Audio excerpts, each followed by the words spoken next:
Iedereen ook in mijn naam. Horen jullie mij nog? Want ik heb het gevoel dat ik niet op het scherm sta. Horen jullie mij? Ja, oké, perfect. In mijn naam ook wel gekomen.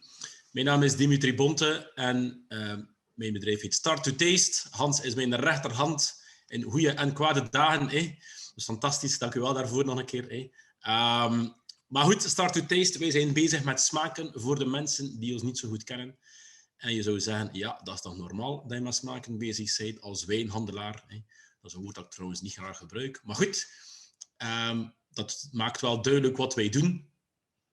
Wij zoeken voorbij de grenzen naar smaken. En dat brengt ons in leuke regio's. En vanavond is het thema Oostenrijk, waar we de eer en het genoegen hebben om straks Michael aan jullie voor te stellen. So, Michael, I'm going to do a short introduction about Austria.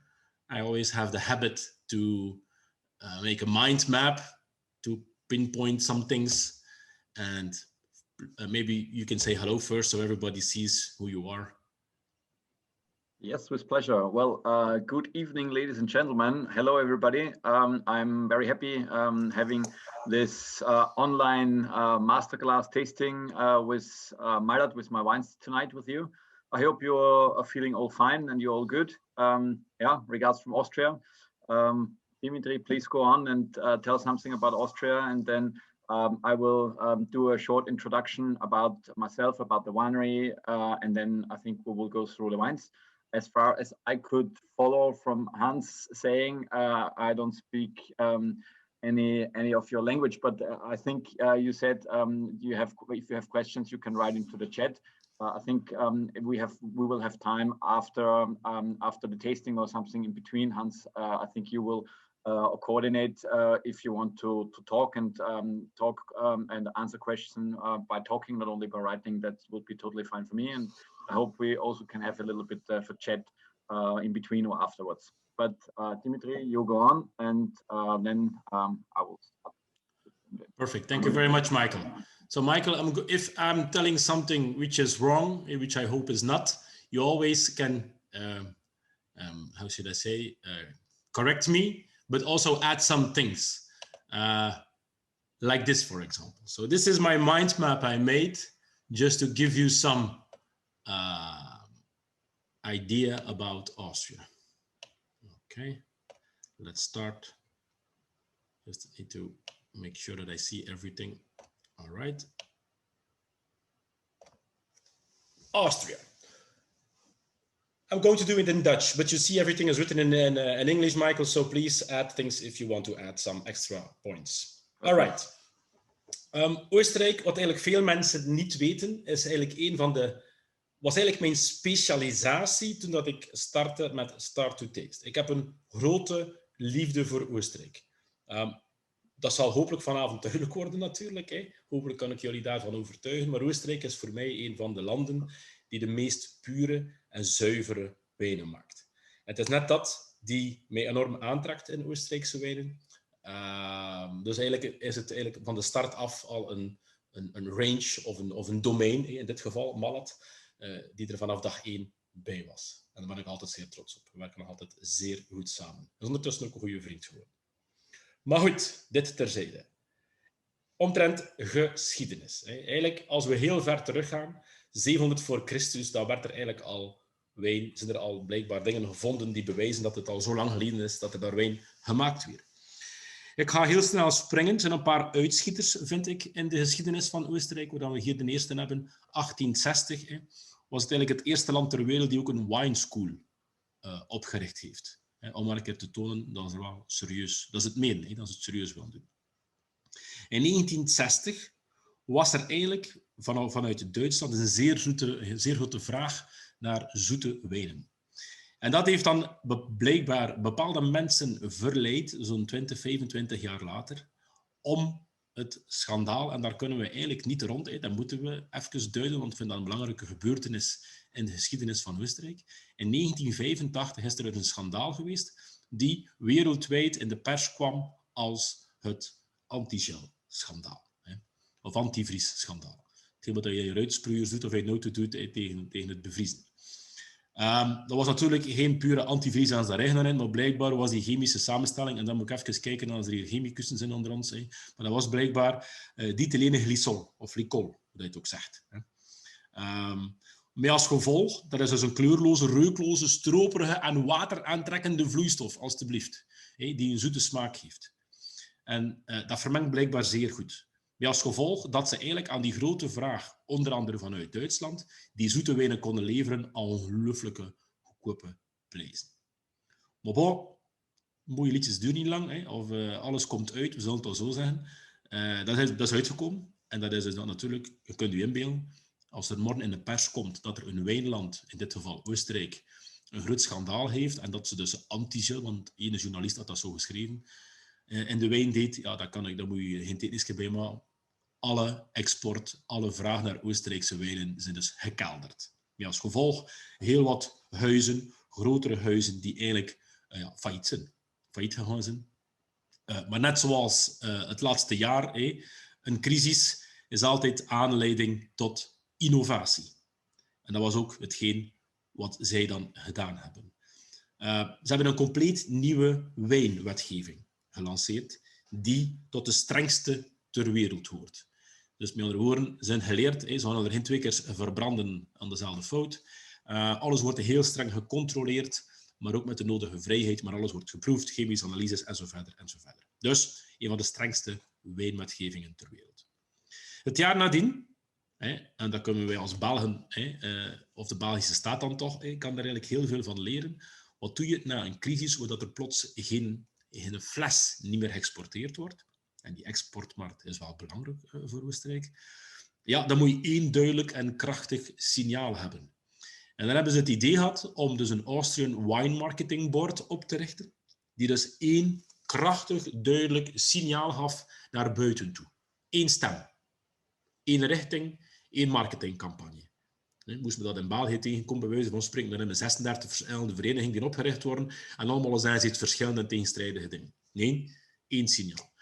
En op vandaag, ik haal het heel dikwijls aan, ook in andere landen, is Austrian Wine Marketing Board, zeker voor mensen zoals Start2Taste, zoals ons, die wijnen importeren van over Hans de wereld, is dat een voorbeeld. Wij kunnen daar altijd terecht voor die foldertjes die je er bijvoorbeeld bij gekregen hebt. Ze hebben een fantastisch informatieve site. Alle vragen, zij organiseren beurzen waar dat ze zeer goed en duidelijk communiceren. Altijd bereikbaar. Enfin, dat is een droom om mee samen te werken. Hoe werkt dat? Wel, iedere wijnbouwer, naar gelang de aantal flessen dat hij produceert, betaalt hij eigenlijk een bijdrage aan dat wine marketing board. En dat is voor allemaal gelijk. Er is ook een oprichting geweest, dat was ook een mijlpaal eigenlijk. In 2003 hebben ze een DAC. Maar ik ga daar straks Michael misschien iets meer uitleg over geven. Maar dat is een soort, ja, hoe zou ik het zeggen, appellatie eigenlijk, die eigenlijk de typiciteit van specifiek dat gebied wil tonen. Dus als je back to the roots wil gaan en je wilt echt uit een bepaalde appellatie of streek weten, wat is daar nu het meest typische en wat, dan moet je een DAC nemen. Dat gaat daar eigenlijk over. Alright. Wine business. Waarom? Toch merk ik in het dagelijkse leven, en dat mindert ieder jaar, moet ik wel zeggen, maar toch is het nog altijd zo dat Oostenrijk zo'n land is die voor veel mensen nog verrassend is. Daarmee bedoel ik dat er nog veel mensen zijn die denken aan Duitse wijn en dat veralgemenen met zoete wijn en lage kwaliteit en doe maar op. Nee, Oostenrijk past perfect in de gastronomie.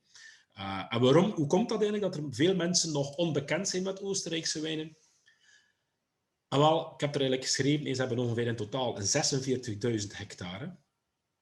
Dat is tussen laten we zeggen, de helft en een derde van Bordeaux. Bordeaux is 120.000 hectare. En er zijn 4.300 mensen die bottelen, wijnboeren.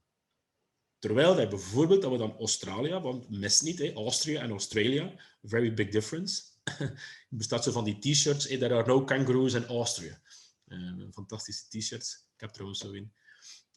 Maar goed, Australië heeft er 164.000, een heel stuk meer. En er zijn er maar 2.000 bottelaars. Dus wat kunnen we concluderen? Dat iedere bottelaar, bij wijze van spreken, maar een paar hectare heeft. Dat heel kleine boertjes zijn. Met als gevolg dat je ze eigenlijk niet tegenkomt in de grootdistributie, in de supermarkten. Waarom? Wat hebben die mensen nodig? Die hebben volume nodig en een constante nodig. Dus kleine wijnboertjes die hebben 1, niet de interesse en 2, ook niet de capaciteit om te leveren aan dumpingprijzen of aan de supermarkt. Ze hebben een kwalitatieve markt bewerkt. En dat is zeer goed. Dus mikken alleen maar op kwaliteit. Dus het succes, een beetje samengevat eigenlijk, dus elk heeft zijn eigen identiteit. Het is handmade, dus allemaal kleine domeintjes die familiebedrijven zijn, die elk gaan voor het karakter van de streek. En dan gaan die DAC's, daar waar we het net over hadden, zeker in helpen. Focus op natuur. Je merkt dat die mensen heel veel respect hebben voor de natuur.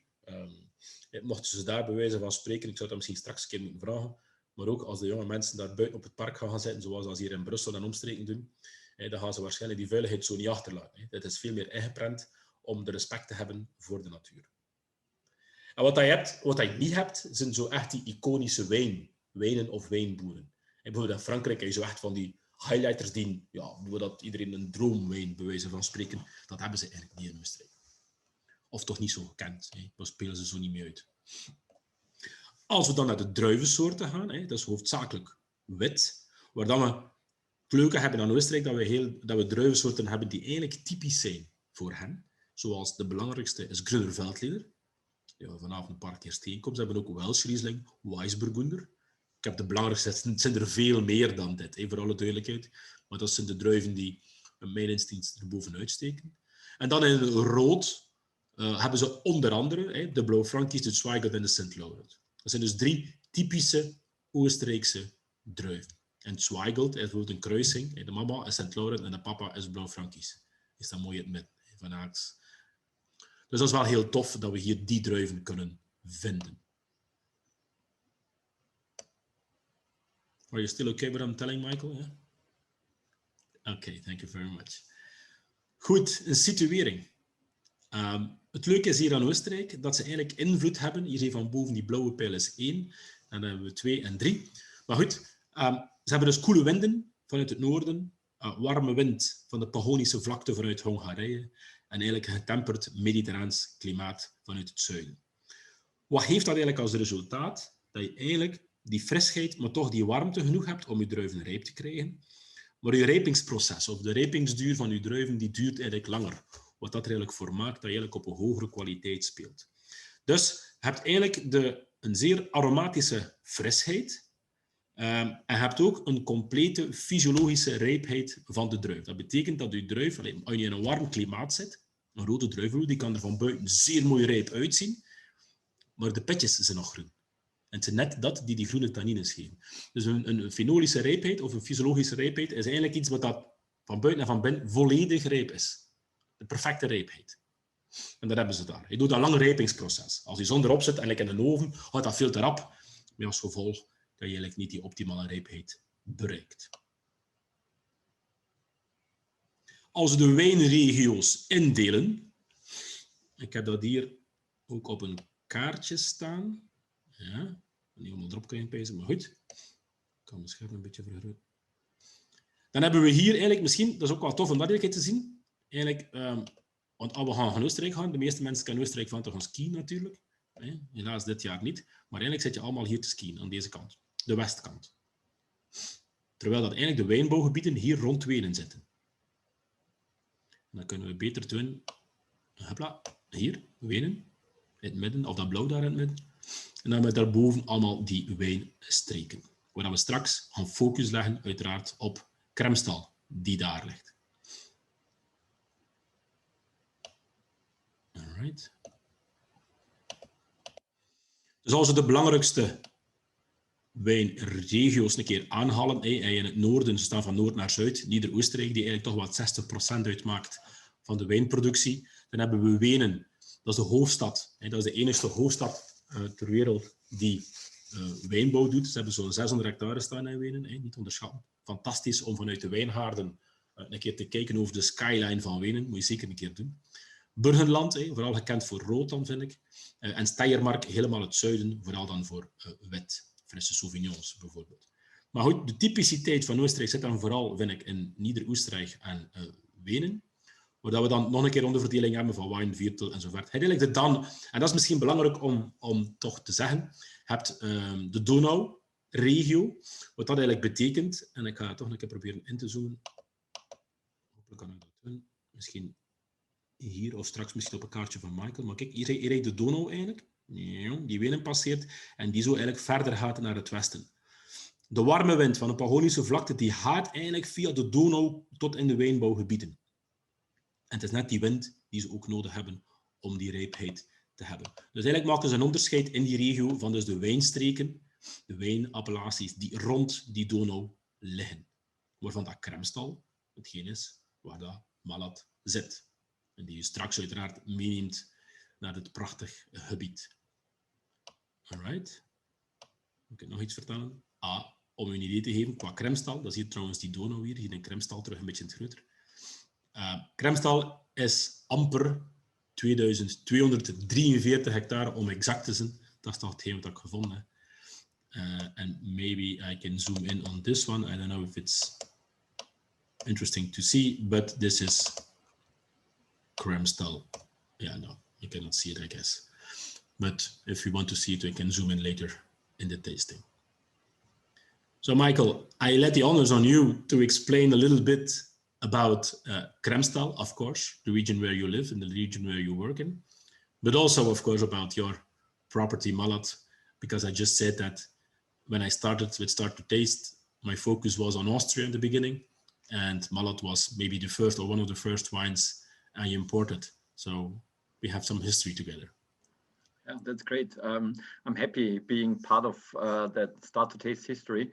And I think you described a lot about Austria already in perfect detail. You've seen the map about Austria and that the wine growing area is more to the east. And we are actually situated along the river Danube. That's correct. Those are the Danube areas, so the regions are in the Danube area. And the Kremstal, actually, it's this region where you have the most diversity. So there is a lot of difference within the region. And actually, it's quite often that people are looking to find characteristics which describe one region and the other region, and that you at the end can find differences. For example, for wines coming from Kremstal in comparison to wines coming from Kamptal or from Wachau. Some people are trying very hard to describing a style for the wines coming from one of these regions. And actually, it's not possible. Why is this? Because the differences within the regions are much bigger than the differences between the regions. So at the end, you can have, for example, 3 Gruner Veltliner, all coming from Kremstal, and they can taste totally different. On the other hand, you can have a Gruner Veltliner, one from Kremstal, one from Kamptal, one from Wachau, and they taste kind of similar. So it's not actually really easy or possible to define a characteristic for our region. It's possible to define either a characteristic for the whole area, or you can say you can define a characteristic for a single vineyard. And actually, that already brings me to a detail which we will have quite a lot and quite often this evening, because the single vineyards, those are kind of the areas where we are totally focused on, especially for the whites, also for some reds, where we really just taking the grapes out of one specific vineyard, and where you actually can say that there is a characteristic. But first, let me. Michael, I have a question. Because you say it's difficult to really pinpoint the characteristics of, in this case, Kremstal. Mm-hmm. Is that because the law lets you do your thing, or is that because, I don't know, there were different soils, or is it because everybody can do what he wants, or do you see it as a strength, or do you see it as a weakness? No, the reason is because there are different type of soils. That's actually the main reason. When I'm saying that Kremstal is most heterogene, so most diverse than compared to the others, means that actually the Kremstal you can divide in 3 or 4 kind of inner areas within Kremstal. Maybe I will open. I don't know. Let's see if we can have a look on. well, just to give you an idea, that's like a painting from our winery, which has been made many years ago, which is always has been kind of on the label. I don't know if you can see labels, or if you got the small bottles without labels, but then probably you got some wine sheets where you can see the bottles with the labels. So this is the winery as it used to be, and which is still on our labels. And here again, a map of Austria. So where you can see the Danube running through, and here on the eastern side of Austria, there's the wine growing area. And Kremstal, it's actually the region here. So Kremstal is in the middle of some other wine growing regions. So on the western side is Wachau, on the eastern side is Wagram, on the northern side is Kamptal, on the southern side is Treisental. And as far as the Kremstal is concerned, we have parts which are north to Danube and parts are south to Danube. And it's like this, that the soil, the type of soil can change very dramatically within a very short distance, so very quickly. And that's the reason actually why we have so many different kind of terroirs where different wine styles can be expressed. And that's actually, to answer your question, Dimitri, it's because of this that you have different kind of types of different wine styles. And of course, at the end, it's also always a kind of big influence by the winemaker, what like a wine is about. If it's like an elegant, structured, kind of finesse-driven wine, or if it's more opulent, if it's more powerful, maybe with a little bit of residual sugar, that at the end depends on the winemaker. But to give you a little bit of an idea how it looks. So you've seen the winery before on the painting. So that's how it looks in real life right now. So this little extra part has been built maybe 30 years ago. That was the last adjustment here outside the building. Behind and also inside and below, the winery has been developed. So the winery actually has been established in 1722. So next year we will have our 300th anniversary. And like during the generation, the winery has been grown, and all the winemaking at the estate has been developed and during the year. And what you see here, that's a view over the vineyards to a hill, which is very kind of famous and which is kind of a landmark in our area. On top of the hill, there is a monastery called Stift Göttweig, which is very famous and people know it, and it's nice to see. And you can see it when you drive from Vienna to our area. You can see it kilometers ahead, and it's kind of a landmark. It's I think what I could follow of your description, Dimitri, before, when you've been talking about history, that there has been a long history in winemaking in Austria. And actually here on this hill, the first vines have been planted in Austria, which has been done 7,000 years ago by the Celts. So the Celts kind of moved through Austria, and they settled down here on this hill. Of course, at that time, there hasn't been the monastery that came much later. So the Celts settled down, and here, actually on this hill, it's been one of the very first spots in Austria where wine has been grown. And then the Celts moved on, and also the wine then slowly disappeared again. And later on, so about 2,000 years ago, when the Romans came and settled down, then the winemaking started to get kind of its development in Austria.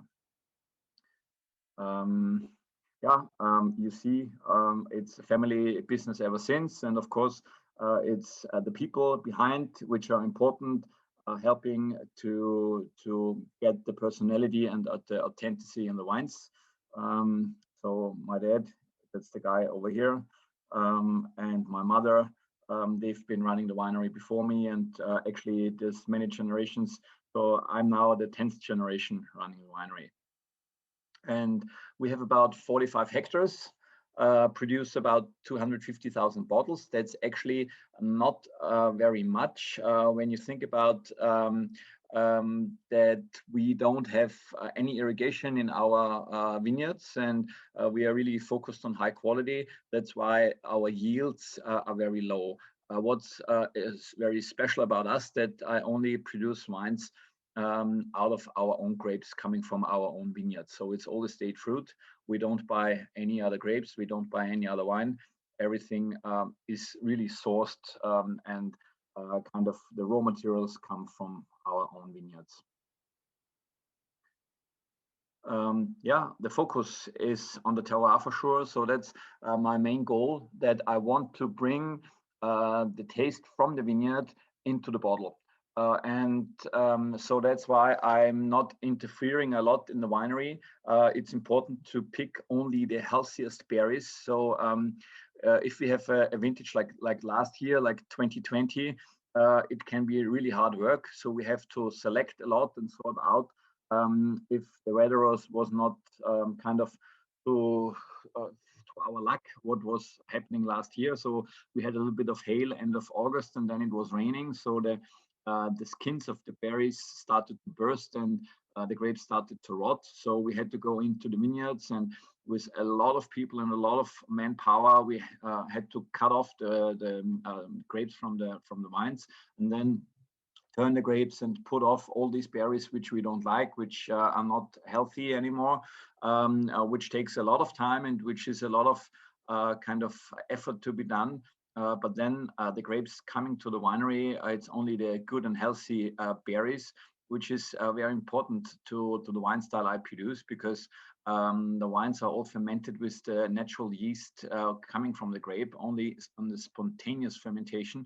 So I don't add any cultivated yeast, because with the spontaneous fermentation, the fermentation takes much longer. Of course, it's a much more demanding style of winemaking, and it's of course much more expensive. It's much more kind of, you know, it's very personal. It's handmade. It's not industrialized, and therefore it's only possible to have the most healthiest berries to process, but then it helps to bring all the characteristic like the terroir from the vineyard into the wine. So it's a very authentic wine style. It's very dedicated to what we are doing and how our soils are looking like, and how the wines feel and develop on our soils. And then it's actually possible to bring this terroir, to bring this taste, to bring this personality into our wines. We can say actually it's an Austrian kind of style you make. Because you can also make an international style, which is much more heavier, for example. Or... Yes, but I wouldn't kind of just say Austrian style, because there are a lot of Austrian winemakers as well. There are a few really big ones who don't take care at all about the characteristic of a terroir. So they just take machine harvest, then they kind of filtrate the juice, then they add cultivated yeast. Everything is done very quickly. Everything is done very kind of, you know, easy going. Everything is done without kind of paying attention to the terroir. And then you have wines which probably taste okay and all right, but they don't have this personality.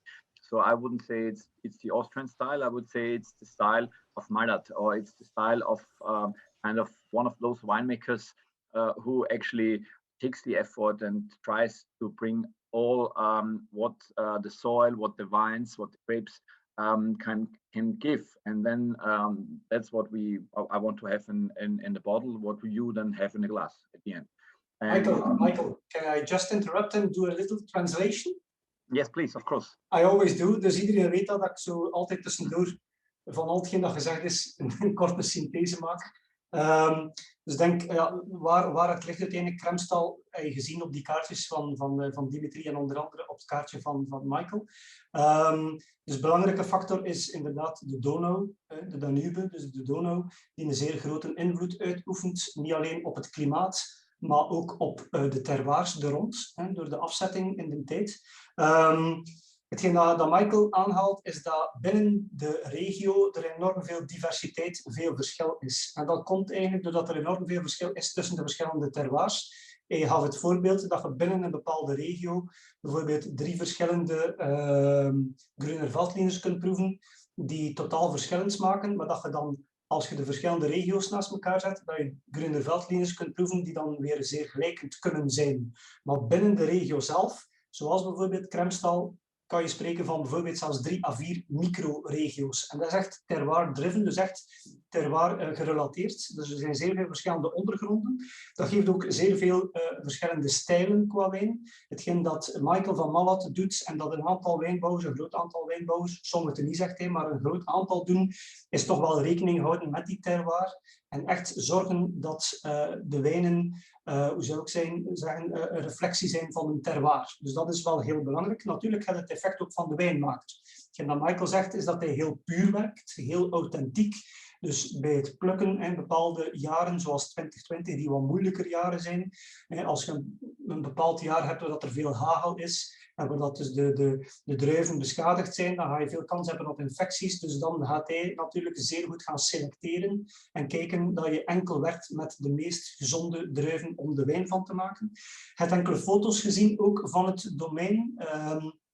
Misschien dat je erop gelet hebt, op de linkerfoto zag je daar dat klooster waarvan dat hij sprak, waar dat eigenlijk blijkbaar de allereerste aanplant door de Kelten is geweest, voordat het klooster bestond. Ik zou zeggen, als je ooit in de buurt zijt, ik heb het nu gezien, het is fantastisch gewoon. Ik zou zeggen, ga daar zeker naartoe en rij naar boven met de auto. Dan kun je daar gemakkelijk parkeren aan dat klooster.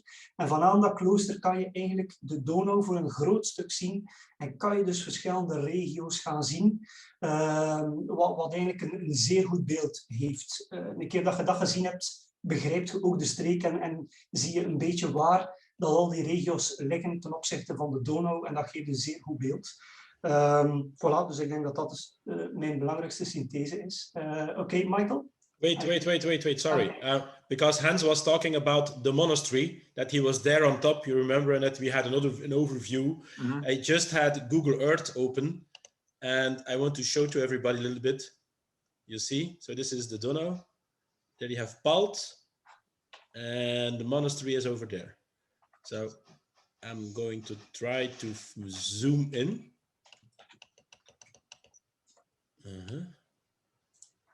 So if I'm looking for Malat is somewhere here, I guess, no? Yes, yeah. More to the right somewhere, I don't know, somewhere. Yeah, it should be a little bit more to the left. Okay, somewhere here? Exactly here. Well, yeah. That's exactly where we are. Okay, I just searched for it, so we can do this. Yeah, here it is. Yeah, and you see the distance from the Donau, I don't know. It's about, I would say, it's about 1.5 to 2 kilometers. 1.5. Okay. It's actually it's less. It's 1.5 kilometers. So which means on the other side, 1.5, 2 kilometers is also the monastery, you see. Yeah, exactly. And this is quite high. And if you zoom in on that, I tried it already.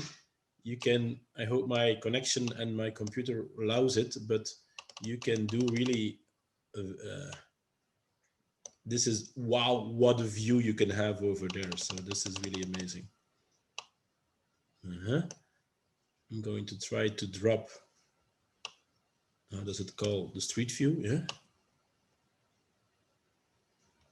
On top. Yeah. So I'll take you to Austria, Kremstal. That's cool. Yeah, we have this kind of systems in Belgium. Need to go over there. And this shows you a bit how it is. But this is a magnificent view. It is, eh? Yeah, that's what's yeah. Actually, the good thing when I'm driving up here on the terrace, actually it's always here a little bit more to the left, and then you can really have the view down, and then you see actually from this spot all kind of 5 wine growing regions. You can see the Wachau in the west, you can see the Kamptal in the north, you are in the middle of the Kremstal, you see the Wagram in the northeast, and you see the Treisental in the southeast. And then actually you get the feeling, or you see that actually one region is going into the next one. And then it's easier to explain and to understand why actually it's not possible to characterize all these regions individually, because one is leading into the other. And when you have a look from the terrace down direction to our winery, yeah, probably exactly when you stop here, you see that's the winery. Here is our little hotel, and there are two of our most important vineyards, the wines we will taste later on.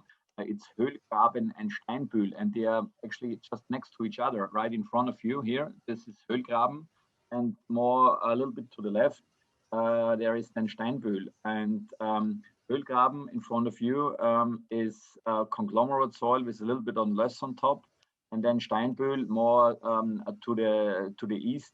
There is granite, and the soil is changing within a few hundred meters totally, and it's totally different. So that's actually what I wanted to explain before, that it's not about the region where you can characterize a kind of a style, but it's probably possible to have a style from a single vineyard, where there it's possible to actually kind of have one specific kind of type of soil, and it's a homogeneous area, and then you can say, okay, this gives a typical characteristic. Well, that was actually a great view to our area. Let me continue, and I think I can just give you one or two more information more basically. Well, yeah, the last point here, which I mentioned, elegance and finesse in all our wines. That's actually my main principle.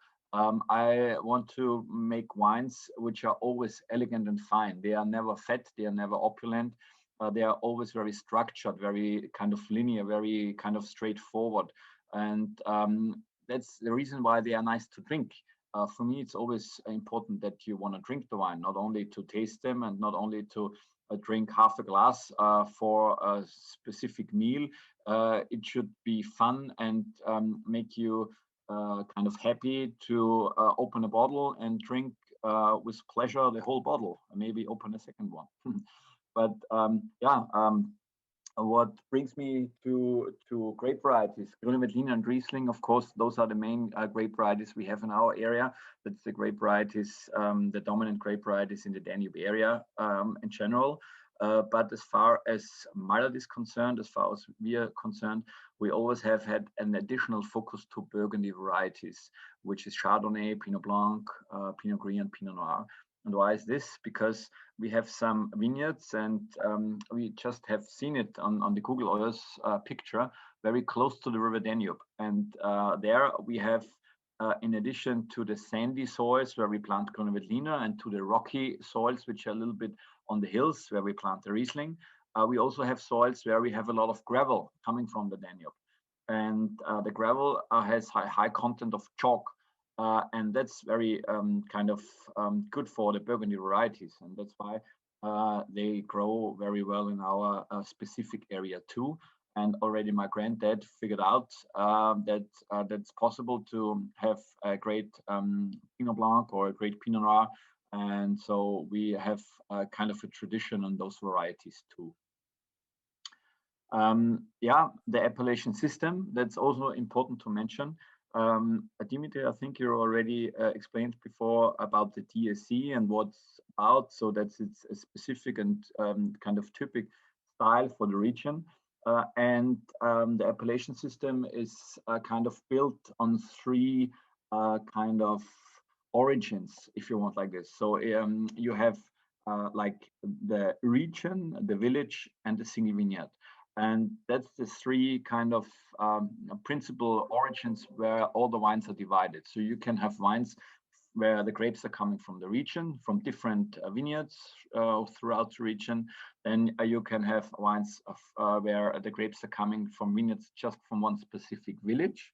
And then, which is like the smallest part and the highest top on the pyramid, where you have wines coming from just one specific vineyard.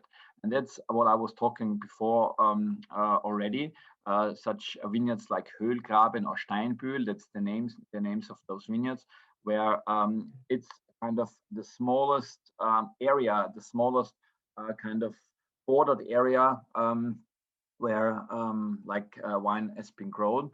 And those vineyards dating back 600, 700 years, so many decades, many actually centuries, where people figured out during the centuries that within a single vineyard there is something in common and something kind of together, so the characteristic is similar. And then from one single vineyard to another, this type of soil is changing. So that's actually important for us. And you see this second little pyramid here. I will mention also this briefly. There is an association in Austria called Österreichische Traditionsweingüter. It's the traditional Austrian wineries. It's an association in the Danube area, which was formed in 1992, where a couple of winemakers and wine growers linked together with the aim to have a look which are actually the wines, or let's say the other way around, which wines are coming from the best vineyards, or which vineyards give the best wines. And after kind of monitoring this for more than 25 years, we started to do a vineyard classification, similar to what you can find in Burgundy, for example, in France, so that we said, okay, we have like a Premier Cru and maybe a Grand Cru. But at the moment, we just started with the Premier Cru, and maybe in a few more years, the Grand Cru vineyards will be announced.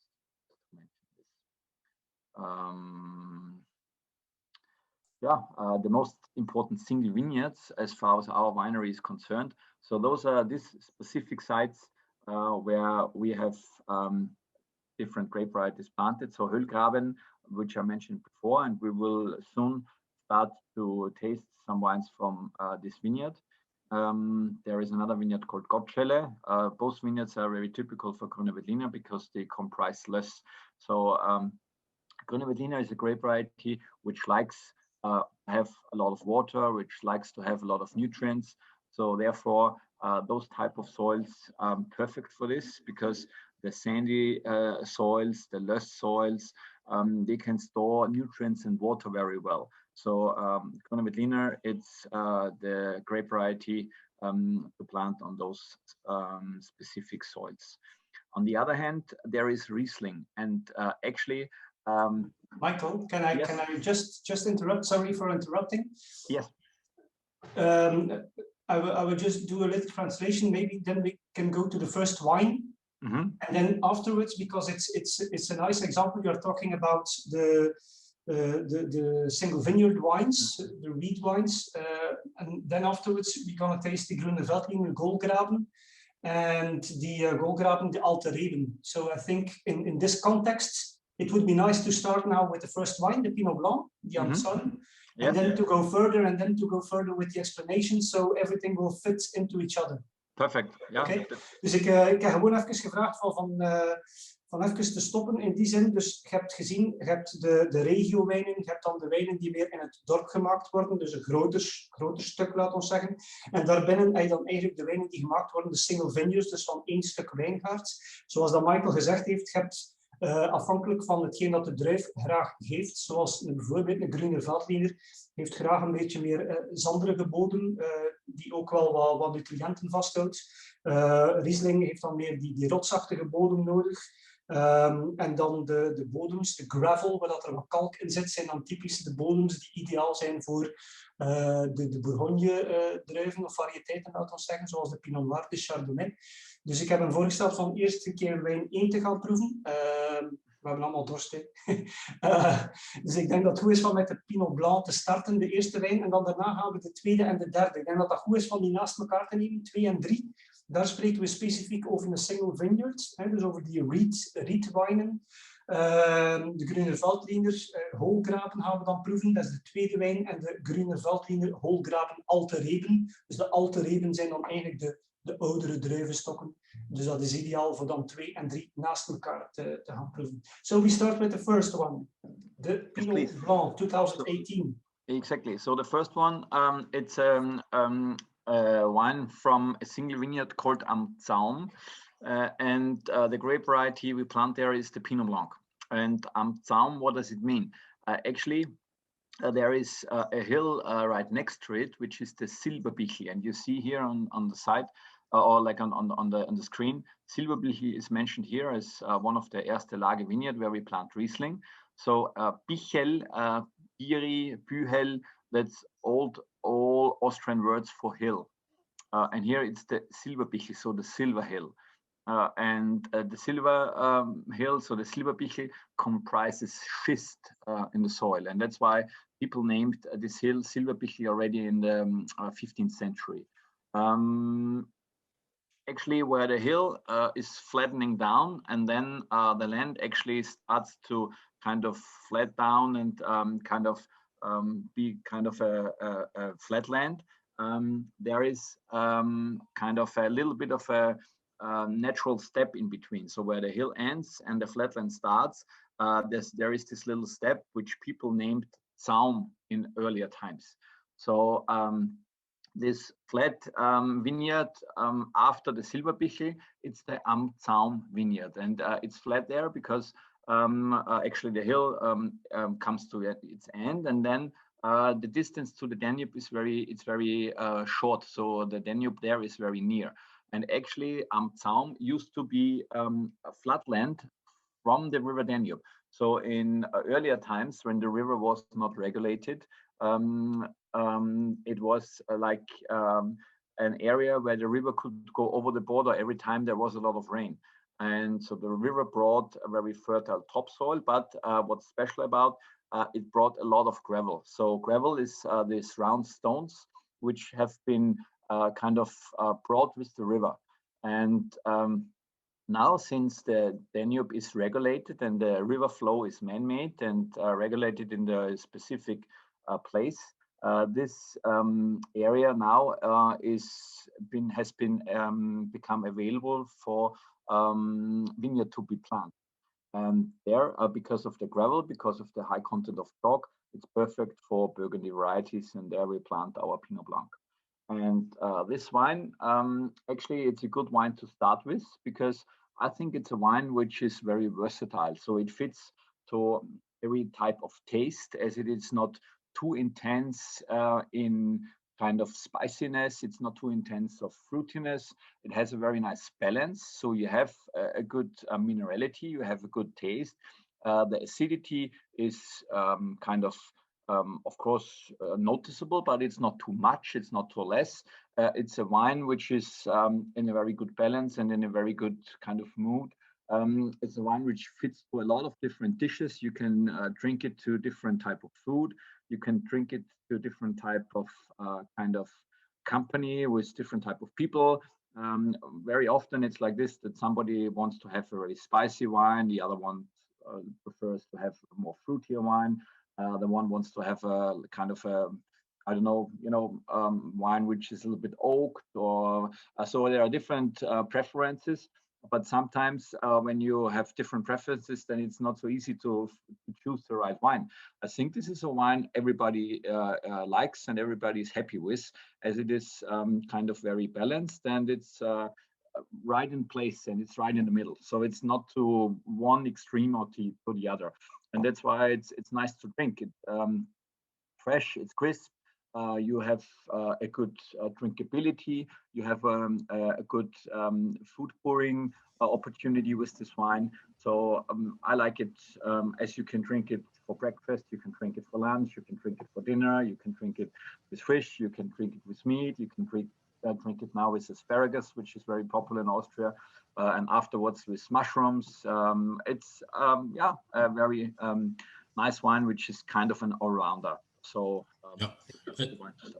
indeed, it's dit is zo'n hele leuke Pinot Blanc, vind ik, die een hele mooie strakke frisheid geeft, speels, maar toch body genoeg. Dus niet zomaar. Hè. We hebben dikwijls het idee van Pinot Blanc dat zou ik het zeggen, minderwaardig is. Maar dat is het zeker niet. Hè. Zowel in Duitsland als in Oostenrijk kun je Pinot Blancs vinden die zeker verrassend zijn. En hier, die levendigheid, die speekselvorming die je ervan krijgt, die zet aan tot meer. En toch veelzeggend. Hè. Het is niet zomaar. Zeer mooi gemaakt, vind ik. Ja. Very nice made. Thanks a lot. So yeah, that was the Pinot Blanc. And maybe we can right on move to the next single vineyard, which is Hohlgraben. And for Hohlgraben is special because we have two different wines to taste.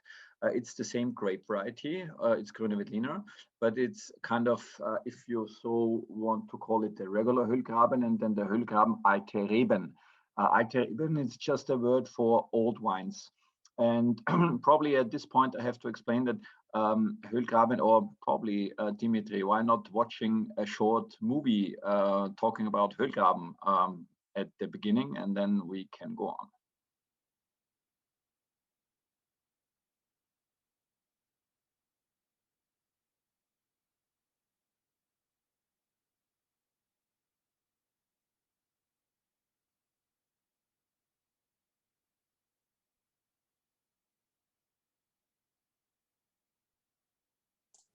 Dimitri staat nog op mute. Ja.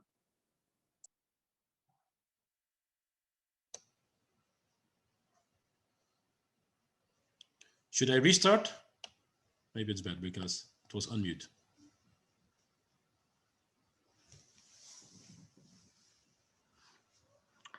I think the sound is not working, but no. Okay. Probably I will talk to it. It's here. It's a view where you can see the Hohlgraben right in front of you. So I'm standing in the winery. You see the monastery at the back, and the vineyard right between me and the monastery right in front of us. It's the single vineyard Hohlgraben. And as I already started to explain before, Hohlgraben, it's a nice site where you have a little bit of a löss on top, which is always good for Gruner because löss, as already explained, can store the water very well and can store the nutrients, which the grape variety Hohlgraben likes and loves. And underneath, you have conglomerate soil, so all the type of soil formation, which gives a good spiciness and a good kind of herbal notes to the vineyard, to the wine from the vineyard. And what's special about Hohlgraben is that since the winery was established in 1722, we started to own vineyards in Hohlgraben. So we have some blocks which are very, very old. In total now we have 11 blocks within the single vineyard Hohlgraben. And so that's why we do two different wines, the regular one, and then the Hohlgraben coming from the alte Reben, from the old vineyards, which vineyards which are at least 60 years old, 60 years and older, where everything is just more complex and more concentrated, where we even got more out of the specific terroir. And Hohlgraben, Gruner, very typical grape variety for Austria. It's a wine which always lasts to enhance this minerality and this elegance, which I like a lot. So the regular Hohlgraben, it's probably from the characteristic a little bit similar to the Zaum Pinot Blanc we had before. Like it's not too heavy, it's nice to drink, but it's already with a certain kind of character and with a certain complexity. And then the alte Reben, that's even much more complex and a little bit more depth on the palate, on the nose. The minerality is more intense. So everything is more intense because of the older wines. And Michael, we are now having for a second wine the Gruner Veltliner in the Hohlgraben, the 2017, and for the alte Reben we have the 2016. Mm-hmm. Does that extra year, the 2016, make a lot of difference, or can we really say that the difference between the two wines is due to the old vines? Yeah, actually it's both. Of course, it's always a difference from vintage to vintage. The vintage variation, as far as our wine style or my wine style is concerned, is always very noticeable. What I mentioned before is that I don't want to interfere a lot in the winery. So I want to treat the grapes very natural and don't do any extra things. And that's, of course, results in a very kind of deep expression of the vintage itself as well. When you make wine more on an industrial way, then the wine will taste almost the same every year, no matter which vintage you have in the glass. But if you make wines like I do, so very, very kind of on a natural way, then the characteristic of the vintage is, of course, more detectable. And when you have a look on vintage 18, 17, 16, there are some big difference in it. 16, especially 16 was out of those three vintages, 18, 17, 16, 16 was by far the coolest year, so the coldest year, where we started the latest with picking the grapes. So in 2016, we started mid-September, and I know especially we ended the harvest on the 15th of November in 2016. So it was a very long vintage. So as far as I'm concerned, it was the longest harvest I've ever done. So we started, as I said, beginning mid of September. We ended 15th of November. It was more than 2 months picking. So it was really very long. So the ripening season was a little later. So you have had a lot of physiological ripeness in the taste in the grape. But you also had a very high acidity. The sugar ripeness was not too high. So that gave a very specific style and coolness and freshness to the wine. 2017 was, compared to 2016, a little bit warmer. So harvest was a little bit earlier. And 2018 was the earliest harvest I've ever had. We started to pick already in the third week of August, as it was so hot that we had to take the grapes which we make the sparkling wines out of. By the way, sparkling wine, it's a very important product to our portfolio, because my dad was the first Austrian winemaker to start making on sparkling wine, and we do the sparkling wines from our Burgundy varieties. But we can talk about the sparkling wines a little bit later, because now we are on the Hohlgraben topic and about the vintage topic. And so 2018 was very, very early. And of course, it's a big difference also from the vintage. If you would compare just the Hohlgraben or just Hohlgraben Alte Reben from those three vintages, you could see. And of course, now it's not 100% kind of fair if you compare the regular Hohlgraben 17 Alte Reben 16, because of course it's both it's the Hohlgraben and Hohlgraben Alte Reben, and of course also the vintage, which gives the difference. Oké, dus hetgeen dat Michael zegt op mijn vraag, of dat dus we drinken de tweede wijn is die Hohlgraben 2017 en de derde wijn is de Hohlgraben Alte Reben, zoals ik zei, dus de oude druivenstokken, 2016. Dus ik heb gevraagd aan Michael van waar ligt dan nu het verschil in die twee? Had dat jaarverschil bijvoorbeeld het verschil geven dat je nu smaakt en ruikt? En hij zegt het is eigenlijk een combinatie, hetgeen dat ik eigenlijk ook verwacht had als antwoord. Ten eerste, 2016 was een jaar waar dat er uiteindelijk vrij laat geplukt is. In tegenstelling tot 2018, wat een vrij warm jaar was, waar dat er dus zeer vroeg geplukt is. Dus het verschil van jaren 2017, 2016 maakt al een verschil, sowieso. En dan ja, een jaar flesrijping ook. Dus er zijn verschillende factoren die meespelen. Gewoon nog een keer om even te zeggen, dus de ondergrond, hetgeen dat we daar juist hadden, want we hebben gefocust op die terroir, de ondergrond die van belang is. Dus hetgeen dat je hier hebt is leusgrond van boven. Leusgrond is eigenlijk gewoon grond die aangevoerd is vanuit de ijstijd. Dat is eigenlijk afgezet door de wind. En daaronder heb je een conglomeraat. En een conglomeraat is eigenlijk hoofdzakelijk een grond met grind en afzetting of afbraak van gebergten. Dus dat geeft eigenlijk ook het karakter weer van de grond. En dat is hetgeen, of de grond die ideaal is voor gruner veltliner. Oké, Michael, I leave the word to you. Yeah,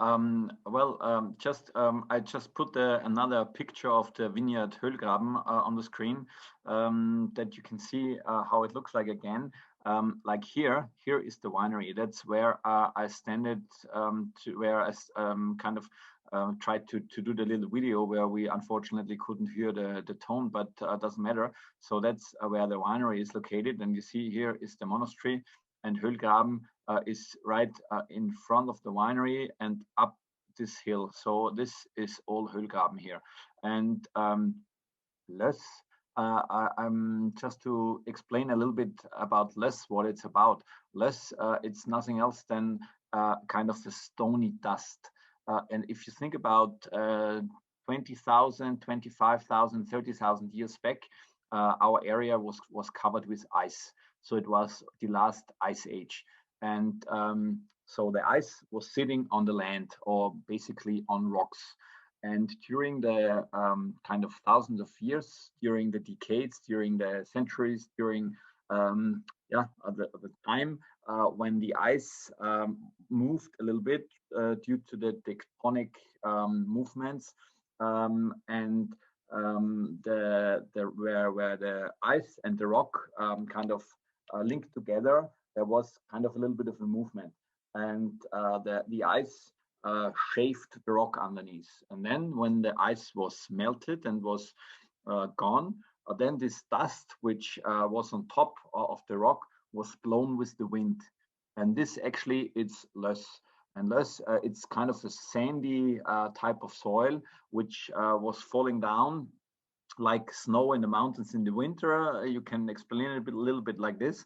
The stony dust was falling down because the wind blew it away.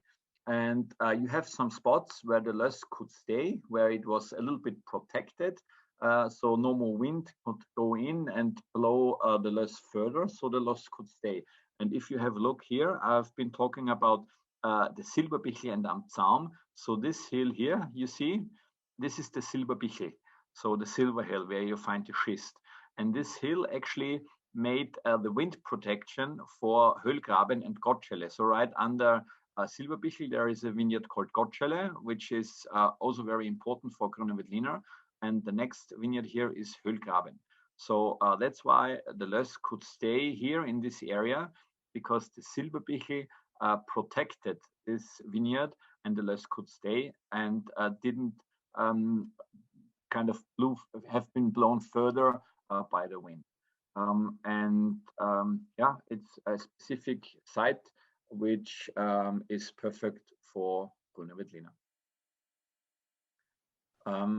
Vind ik trouwens een heel, just to say something, I like the comparison between these both. So very nice gruner veltliner, if you ask me. I'm a very big fan of the Hohlgraben. It is also one you're most famous for, I guess. But Hohlgraben, in both ways, two different styles, two different wines. Okay, it's a different vintage, but you have the luck to buy some older vintages, because I'm really a big fan of aging gruner veltliner. Sometimes when we're having fun with some sommeliers or at my place or no matter where, we do a tasting, maybe a masterclass, not a masterclass when we can in real life, then sometimes we open older vintages, and you will really be surprised how good they age. And in Belgium, just that you know, but you already know that, I guess, is that we love some bottle aging. Yes, I know, and I totally appreciate it. I think that's great. I know that you guys have always been much ahead what wine drinkers in Austria about. It was the tendency in Austria, and it's not that long ago, maybe, I don't know, 5 years, 10 years, when people always asked for the youngest wines, and they called, it happened to me once that a customer, a private customer, called at the winery, and I've been on the phone, and it was beginning or mid of September, and she asked me, "Wow, yeah, did you start the harvest already?" And I said, "Yes, we started like a few days ago." And she said, "Well, when can I get the new Hohlgraben?" And I said, "Well, we have not yet picked the Hohlgraben, because Hohlgraben, it's always a vineyard which we pick a little later. And when we pick, then it takes, let's say, I don't know, half a year when the wine will be bottled and when it's ready to buy. And right now, please take the wine from the vintage before. It's great. It's a great wine. If you want, you can even take a wine which is like 2 or 3 years already aged in bottles. He says, no. I only want the fresh and young ones. So it was very typical for Austrian drinking habits. And fortunately, we do a lot of export for our wines, and we have countries like Belgium, where people are more educated and people already know that wine develops in taste. And of course, it depends what kind of wine. But if you have the right wine, and our wines or my wines are specially made like this. I mentioned before that everything is done very carefully and slowly and naturally. And when you think about when you do a fermentation with cultivated yeast, it probably it's done within 7 to 10 days, so a little bit more than a week, maybe 2 weeks maximum. If you do a fermentation like I do with only the natural yeast, of course, that always depends also from vintage to vintage, because you only have to have access to the natural nutrients which you have in the grape, and that's also a little bit different from year to year. But in general, you can say that the natural fermentation lasts 2 months, maybe 2.5 months, sometimes even 3 months.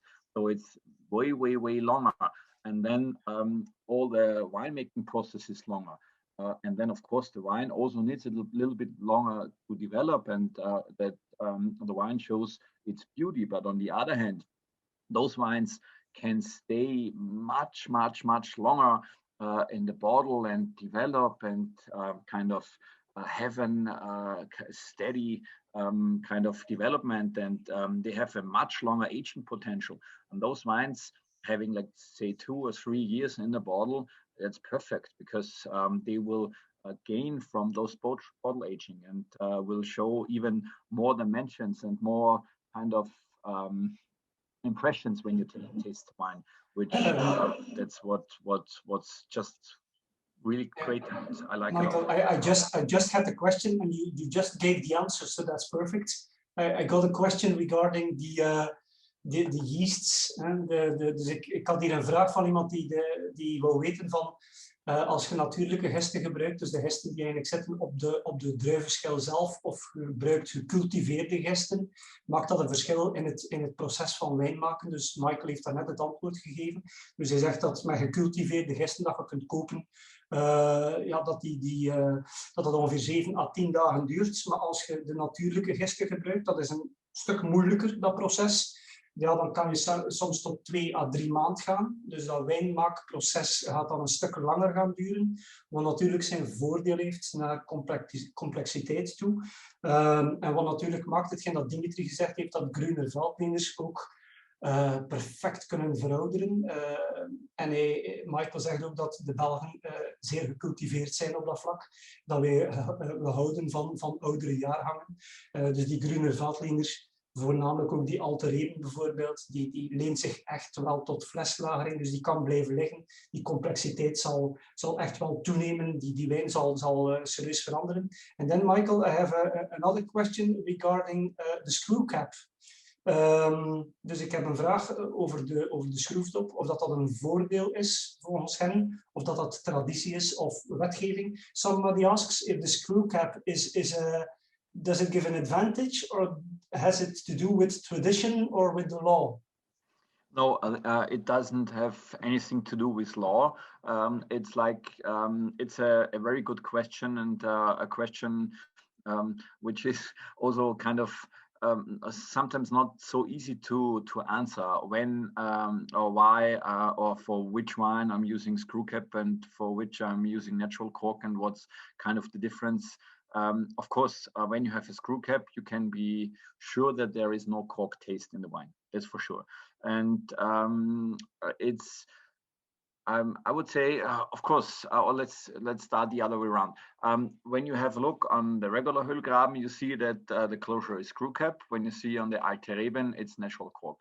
And like the decision I made for our wines to use either screw cap or natural cork is that actually where the wine is used, when of how it's used. Meaning that if you have a wine which works out for by the glass pourings in the restaurants, or which is like for a more easy, uncomplicated way of use, I'm using the screw cap. At the end, it's also a point of price point. On the other hand, if you have a wine which probably gains a little bit more development, which you don't just open and close, where you have by the glass pourings, where it's just when you open the bottle and you drink the bottle, and especially when there is the potential to have a longer aging, then I'm still using the natural cork for two reasons. First, of course, it's more the tradition, and it's still that people probably expect for a wine which is more expensive, and where for a wine which have a good aging potential to have a natural cork. And second, that I'm not yet know how a wine develops, let's say 20 or 30 years under screw cap. I have the knowledge, and we have, of course, the experience for many decades, how a wine will develop with a good natural cork when it's, let's say, 30 years old. We don't yet have this knowledge for screw cap. Of course, we are gaining more and more information, and of course, we are always tasting wines, like the same wine bottled with screw cap and natural cork, let's say after 5 years, after 10 years, and then see how the comparison is. But right now, I don't have like the knowledge for, let's say, 30 or 40 years. And that's why I still use the natural cork for those wines. Did you sorry, Michael, did you bottled the same vintage, the same cuvée, and in a screw cap and in a natural cork, and just leave it just to see how it evolves, to do the experiment by yourself? You did that? Yes. But actually, you know, this comparison is also not 100% correct. Why? Because when you bottle a wine with screw cap, the wine is a little bit different treated than a wine which is bottled with natural cork. So even if it's the complete same wine from the same tank, from the same bottling, it's not really fair to compare, because it depends if those wine has been meant to be bottled either by screw cap or by natural cork. And you to do it 100% correct, you have to you should have, or you need to take this same wine and then prepare it perfectly either for screw cap or for natural cork, and do the bottling and then compare it. But of course, that's something what we cannot do, because either we do a screw cap bottling or we do a natural cork bottling, and then we have, let's say, 20 bottles with the other closure for comparison. And that's what we do. And of course, I think you can have like an answer. You can get information, but it's not kind of 100% correct. Let's say that. Okay. I have a question about the food pairing for these wines, the gruner veltliner, for example. Mm-hmm. Can you give some nice recipes? Sure. That's I would say here you can say in general that Austrian wines are good food wines, because what's mostly typical for Austrian wine, and that's a characteristic you can name for all the wines, you always have a good crispiness and a good acidity. And a gruner veltliner, it's a wine where you have crispiness and acidity, but not to such a high extent, like for example in Riesling, but it's still there. And you have a little bit of this spiciness, this herbal notes, sometimes a little bit of pepper, sometimes a little bit of lavender, or a little bit of also some apple, green apple, yellow apples, some kind of herbal flowers. And these are kind of a wine aromatics which always fits good to kind of natural cooked meat, let's say boiled beef, which is a typical dish in Austria, by the way, with horseradish and with potatoes, or of course to what's typical in Austria, it's the Wiener Schnitzel, where gruner veltliner always matches very good. but also with different type of fish, let's say fishes from the rivers and from the lakes, not necessarily like seafood. Of course, gruner can work out with seafood as well, as you have the spiciness and the minerality, and it's a little bit similar to the Pinot Blanc we had before. Gruner, it's a wine which can fit to a very different type of dishes. It's a versatile food pouring wine, I would say. It's, for me, it's always when I'm deciding what to drink with dinner or with lunch, when I'm deciding on either a Burgundy variety or a Riesling or a Gruner. For me, it's like the more kind of, if it's a little bit more herbal, if it's a little bit more kind of, let's say, if the dish is a little bit spicy, it's a little bit herbal, then I always go for the Gruner. That's always a good match. Okay, so we have some people from restaurants in the audience, so I think they surely know how to combine this wine, but I will do the translation. Dus ja, hetgeen dat Michael zegt is dat deze, ja, die groene veltliner is zeer breed inzetbaar. Dus hij zegt ideaal bij de zeer gekende wienerschnitzel bijvoorbeeld, hè. Maar ook bij vis. Dus zeer breed inzetbaar. Hij heeft wat kruidige ondertonen, ja, wat mineraliteit. En toch een zeer mooie crispiness, wat aciditeit. Dus eigenlijk, ja, zeer breed inzetbaar bij van alles van gerechten. You triggered someone from the audience, Michael, because you said that there is a difference, and in fact you triggered me also. There is a difference in the winemaking if you use screw caps or natural cork. Mm-hmm. What exactly is the difference? What do you have to do if you want to do it with a screw cap or with a natural cork?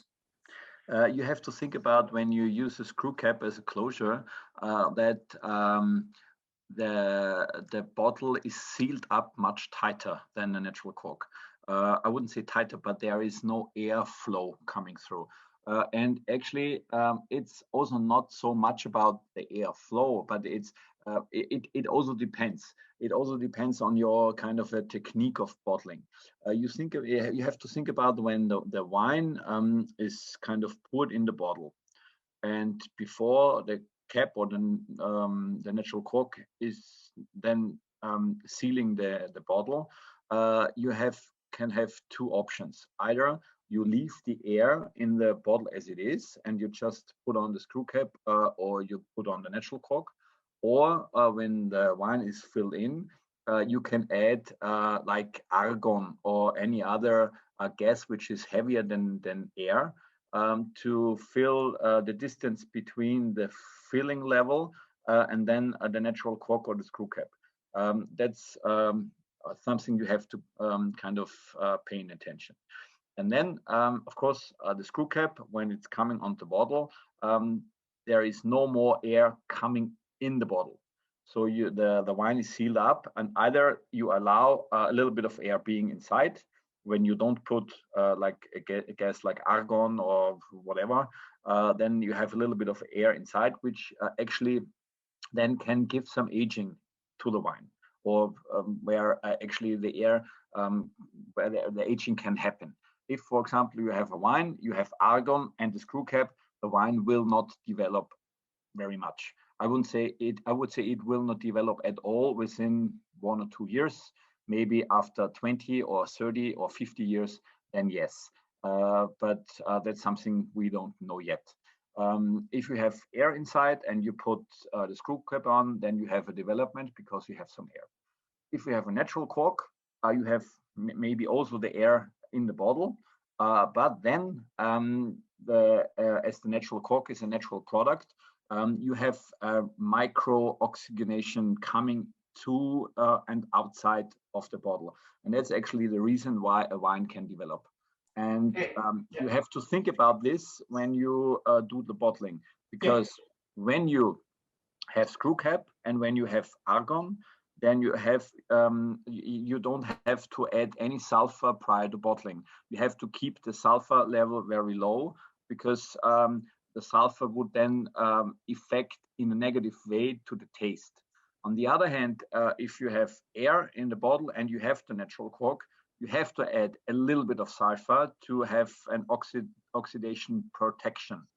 And that's the reason why you actually have to treat the wine specifically, kind of the way of bottling and the way of closure you are choosing. Oké, perfect. Dus de vertaling, ja, je hebt eigenlijk een aantal manieren. Dus je hebt de screwcap, dus de schroefdop. Je hebt het kurk. Bij de schroefdop kan je eigenlijk twee dingen toepassen. Ofwel laat je gewoon de lucht, als je hem dus bottelt en de schroefdop erop doet, dan heb je de mogelijkheid om gewoon wat lucht erin te laten. Dan ga je wel wat natuurlijke veroudering krijgen van de wijn. Ofwel kan je de schroefdop erop doen en wat argonhazen erin brengen. Dat is zwaarder dan lucht. Dat zorgt ervoor dat er geen lucht is boven uw wijn, boven het vulpercentage van uw fles. En dat zorgt er eigenlijk voor dat die wijn niet zal evolueren. Het verschil dan met een kurk is dat je bij een kurk eigenlijk wel micro-oxygenatie hebt. Dus je hebt een klein beetje zuurstof die via uw kurk eigenlijk in uw wijn kan. Die zal zorgen voor veroudering. Maar wat het dan ook wel nodig is om een klein beetje sulfiet te gaan toevoegen. Weliswaar een klein beetje, maar toch om zeker te zijn dat je daar geen oxidatie krijgt van uw wijn. And I think it's a perfect moment to go over to the fourth wine, the Riesling Steinbügel. Yes, that's a very nice thing because Steinbügel, I'm happy that we have this wine in the tasting. Of course, I'm always been asked which wine is your favorite and which is the best. And I always answer the question the same, telling, well, of course, we have a very, very wide portfolio and a lot of different wines in our portfolio. And they are like all my kids, so I cannot say that I like this one better than the other or this one better than the other. Everybody, or not everybody, every wine should have the potential to be the best in the portfolio, and every wine got the right amount of attention it needs. But Steinbügel has kind of a specific role in our portfolio, as it is this wine which expresses my wine style the best, or I would say the best, to a very high extent, or to the highest extent. And why is this? Because Steinbügel already gives you an idea about the type of soil. Stein, it's stone, and Bügel, like Bichel, it's the hill, so it's the stony hill. And the name has been given to this vineyard in 1322, so almost 700 years ago, where people already found out that the soil there is very rocky and very stony. And now we know that this rocks, it's granulite and amphibolite. Those are two types of rocks which are kind of primary rocks, and they are very, very, very old, about 250 million years old. And normally those type of soil is covered with other soil material, like loess, or like a conglomerate soil, or like the soil from the Danube, whatever. And when you plant a vine in the ground and the roots are growing in the ground, very seldom they have actually the influence from this primary rock, because it's down in the ground so deep. But here, Steinbügel, it's a little bit different, and that's why this single vineyard is so special. As Steinbügel, it's like a little island in the middle of a big ocean. So this granulite, this type of rock, is coming all the way up to the surface. And the vineyard which is planted, the roots of the vines can grow into this granulite. And therefore, the taste of those wines are always very, very mineralic. Minerality is a very important characteristic for Steinbügel. And the wine is always very straightforward. It's very linear. It's actually, I would call it puristic. It's very kind of sharp.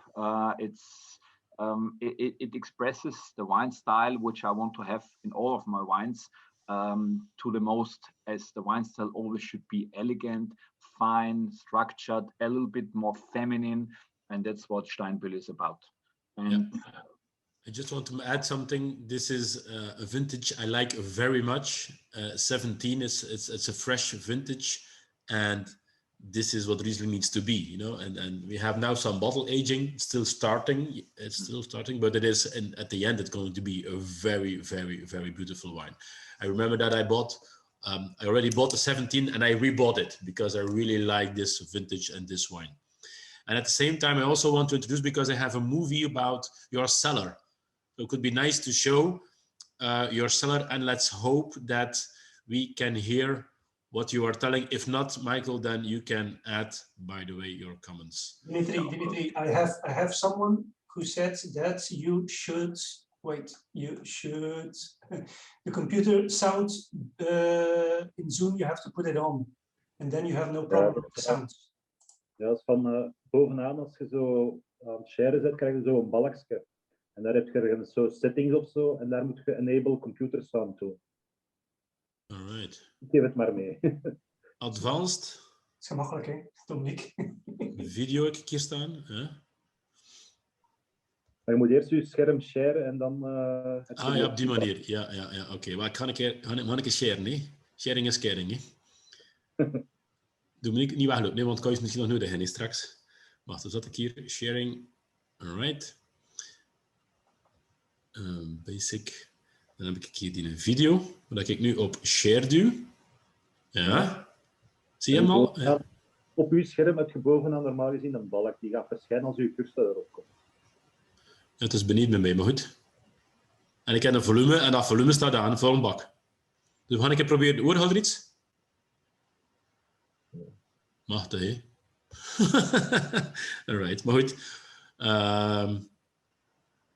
Ja, kijk. Enfin. Michael, so you can give the comments because we don't hear it. Okay.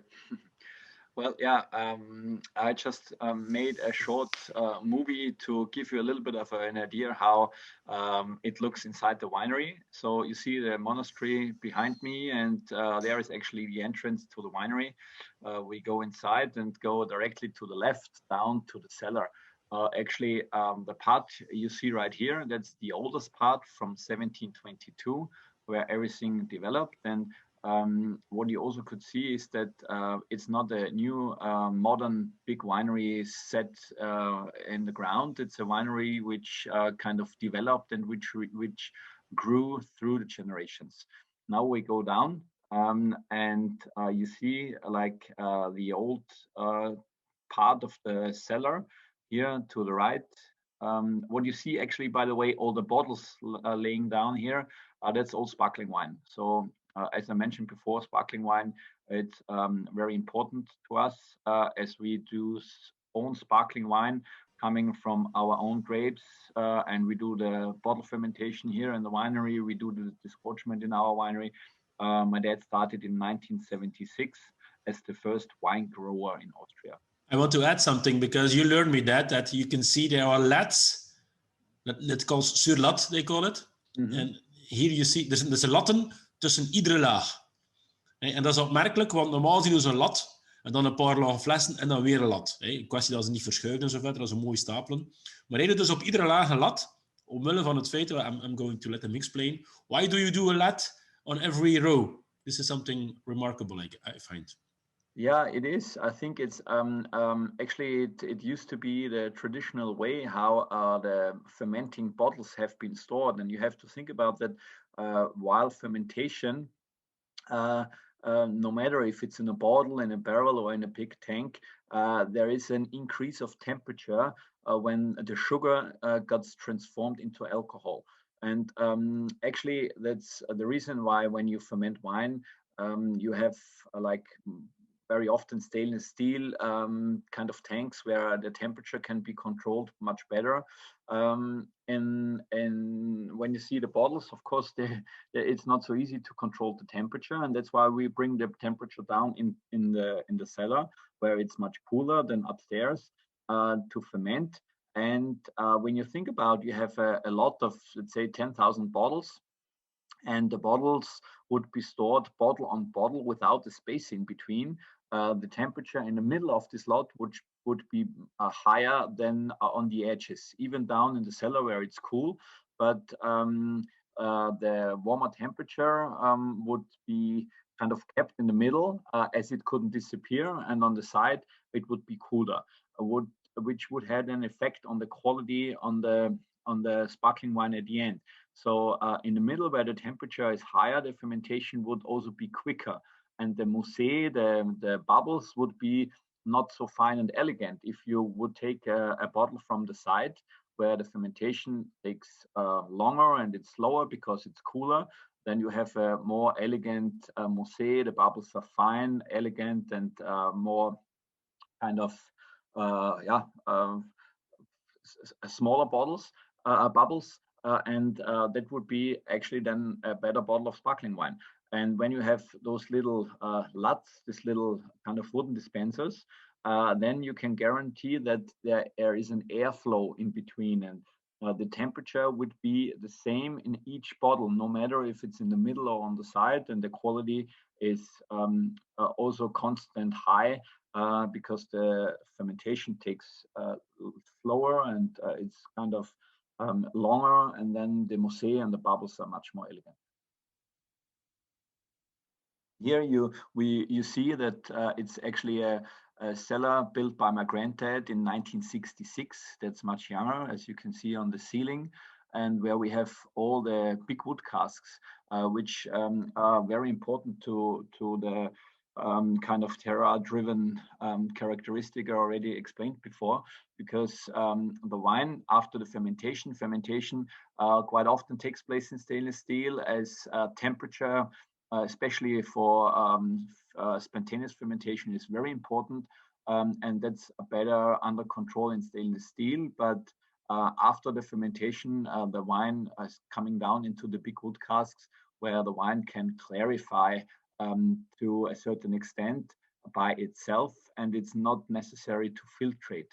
So all of our wines are just filtrated once prior to bottling, but not more. Any time of filtration, you take out some characteristic and some kind of aromas which we can avoid when we use the big wood casks.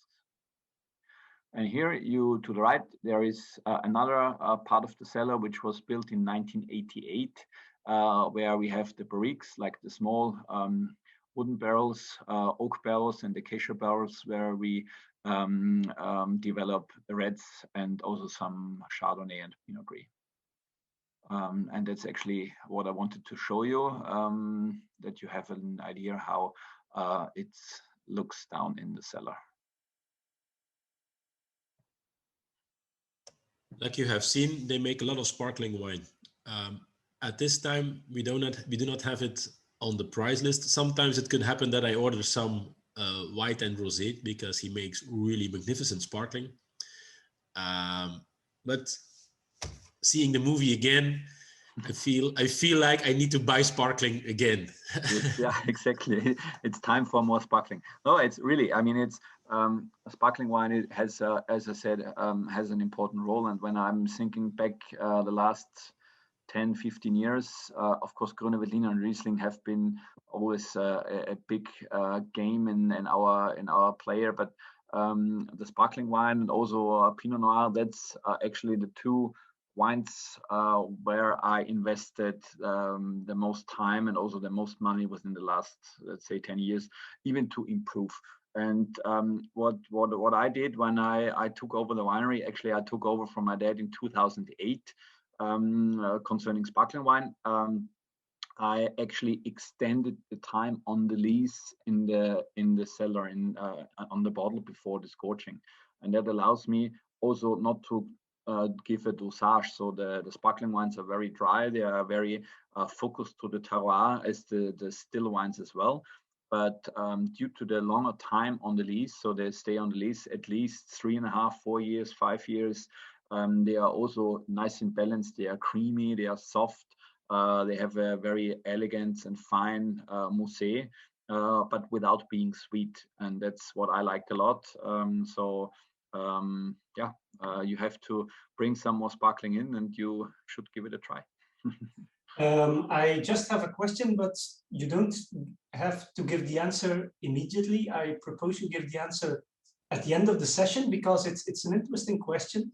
It's regarding a tasting we had last time.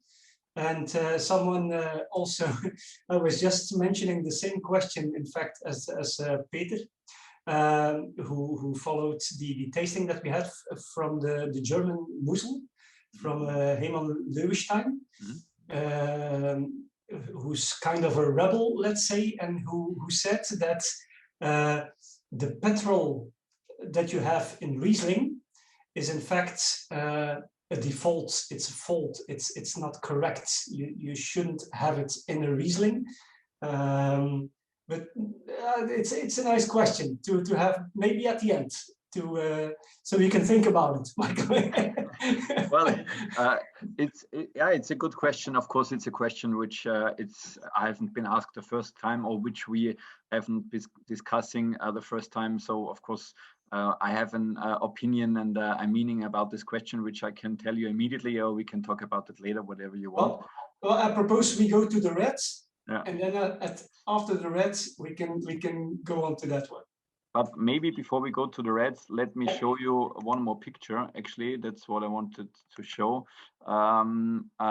It's here a picture of Steinbühl, and I think it's quite interesting because we just made some soil profiles last year, and you see the vineyard here of Steinbühl of Riesling, where we digged in the ground, and here you can see here the darker soil, that's the topsoil, which is the fertile soil, which is just about 20 centimeters. And right underneath, like let's say starting from here down to the ground, that's actually rock. That's rock which has been transformed within the last 200 million years. So it's a rock sometimes very hard and solid, where you have some bigger parts, but also sometimes it's possible for roots of the vines to find a way through. And let me see, probably down here you see this dark black piece of rock, also maybe here and here, which is amphibolite. So this is a very specific type of soil which we have, and this gives this totally unique style of the wine, and this unique style of the terroir of Steinbühl, which I really love. It's very special, and even here, as you can see here in the vineyard, there is no irrigation. We have to work with the water which we just got by the rain, and sometimes, and especially during the last, let's say, 10 years, when of course it got warmer and rain is less, it can be challenging to kind of deal with those temperatures, with this little water coming through in those vineyards. But at the end, the wines are just talking a story from this particular site, which actually I like a lot and I love a lot, and where you really can have this 100% expression from the vineyard to the wine. Okay, let's go to reds. The first one is the Red Point 2015. It's a blend of Cabernet Sauvignon, Merlot, and Schweigels. Exactly, but actually we should do the Pinot Noir first. I think we have the 2017 Pinot Noir and the 2015. Yeah, I made a mistake. It's first the Pinot Noir, as Pascal Vasseur said to me. He said, "Pay attention, Hans." It's in fact it's correct. It's the Pinot Noir first. It's the 100% Pinot Noir 2017 first. Yeah. It's the Pinot Noir foot, and actually probably I can give you just a quick look on the labels. You see like the Pinot Blanc am Zaum. There you have the vineyard in gray, and for the foot the winery, it's in red. And it depends, it's like there is a color code. So all the single vineyard wines have the gray winery picture on the label, and for the village wines, the village is foot. We have the colored winery printed on the label. So it's red for the red wines, and it's yellow for the white wines. just to give you a little bit of an explanation about this. And I mentioned before the appellation system, so the regional wines, the village wines, and the single vineyard wines. In our case, as also mentioned before, we only produce wines coming from our own vineyards, grapes from our own vineyards. That's why we only have village wines and single vineyard wines, because all our vineyards are within our village, and therefore we don't actually have regional wines. We already start with the village wines. And for Pinot Noir, we have two different ones. There is the village wine, the Furt Pinot Noir, and then there is also a Pinot Noir from a single vineyard. The single vineyard would be Satzen, so Ried Satzen, that's the name of the single vineyard Pinot Noir, and here it's the Furt village Pinot Noir. And in general, no matter if it's a gruner veltliner, we also have a Furt gruner veltliner, we have a Furt Riesling. So that's kind of the entry level wines, where the grape variety, it's more, or let's say the other way around. Those wines, the wine should express the grape variety. The story is about more the variety and not so much about the specific vineyard. So I want to have in the village wines the typical kind of taste, what you would expect from those grape variety.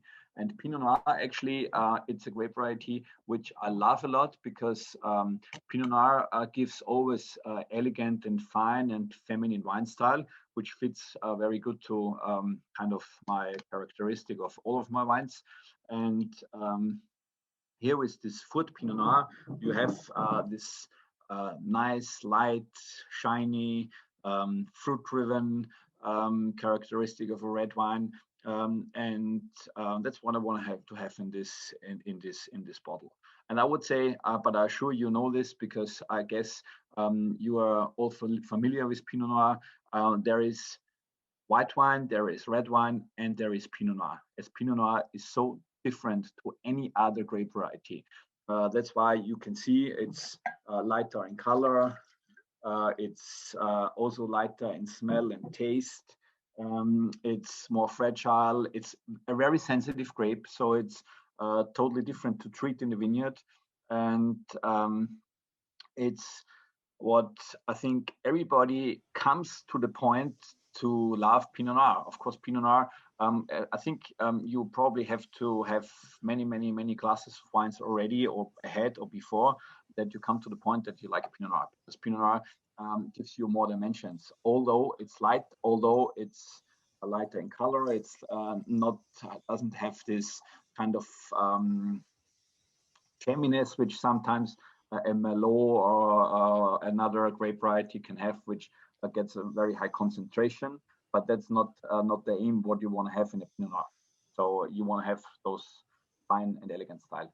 And this is a wine, I would say, which has a very good value for money ratio, because you have a lot of Pinot Noir already with a very fine and elegant style to a very little price. I remember you told me once, I want to do a statement for Pinot Noir, and this is why it's on a very let's say low price, but on the entry level. I don't like the word, but okay, you need to position it a little bit in the range. But it is really good made, and with this you really show what you can do with Pinot Noir. And it's like you said, it's fruit driven, but it's really nice concentration. It's really well done. Yeah, it's the aim was to have a Pinot Noir which where it's possible for the restaurants to pour it by the glass. And very often people, I want to bring people to Pinot Noir. And very often it's like this: when you go in to a wine bar and you have a Pinot Noir on the list, very often the wine is very expensive. So people are sometimes a little bit afraid to order a bottle of Pinot Noir, especially when they love a Merlot, a very powerful, complex, and or like a concentrated Merlot, or even the Cabernet, or like whatever, Zinfandel or something like this, very powerful. And so they say, okay, well, Pinot Noir, let's give it a try, or not. Well, no, it's too expensive. Let's order something what we used to. And so the idea was to have a Pinot Noir, how a Pinot Noir should taste, on a very reasonable price, where people can easily give it a try. and they say, okay, we will try. It's not too expensive. We want to taste it. And so I want to bring people to Pinot Noir and then give them a Pinot Noir, which a Pinot Noir is meant to taste, in my opinion. Because of course you also can get Pinot Noirs from, I don't know, Oregon, California, or from Australia or wherever, where you have very concentrated Pinot Noir, which in my opinion is nothing about with Pinot Noir. It's more a Merlot, it's more something else. But Pinot Noir, the wine style, which is elegant and finesse driven, it's like this. And then people can give it if they like it or not, but then they can have a try, and then probably more people will try out, as it is not so expensive. What's the, Dimitri, what's the alcohol, what is the alcoholhalte van deze Pinot Noir? Weet je dat toevallig? Do you know, Michael, the percentage of alcohol in this one? I think it's a little bit below 13. So on the label, either it says 12.5 or 13. Yeah, something so like that. I think it's 12.8, the accurate alcohol. So it's not. Yeah. People are saying they like the fruitiness a lot in this one. So, and someone from a restaurant, he's doing like this now. It's from restaurant Bako in Yper. I think he agrees on serving it by the glass. So that's it's good. It's good. I like it a lot now. Also, when spring comes, even in the summertime, it's a nice wine.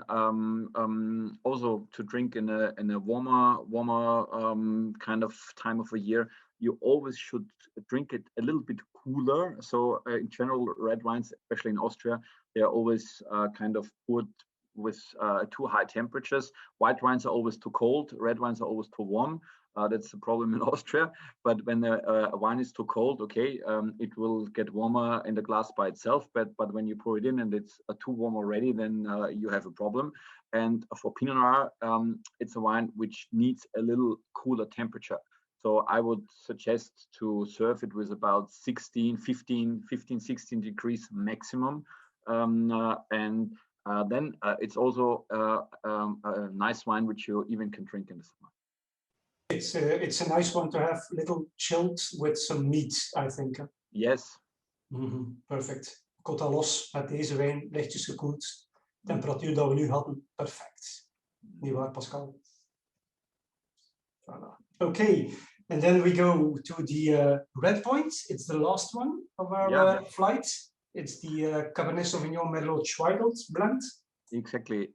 Actually, that's a little bit of an experiment which I started to do a couple of years ago, and we still do a little bit of this blend.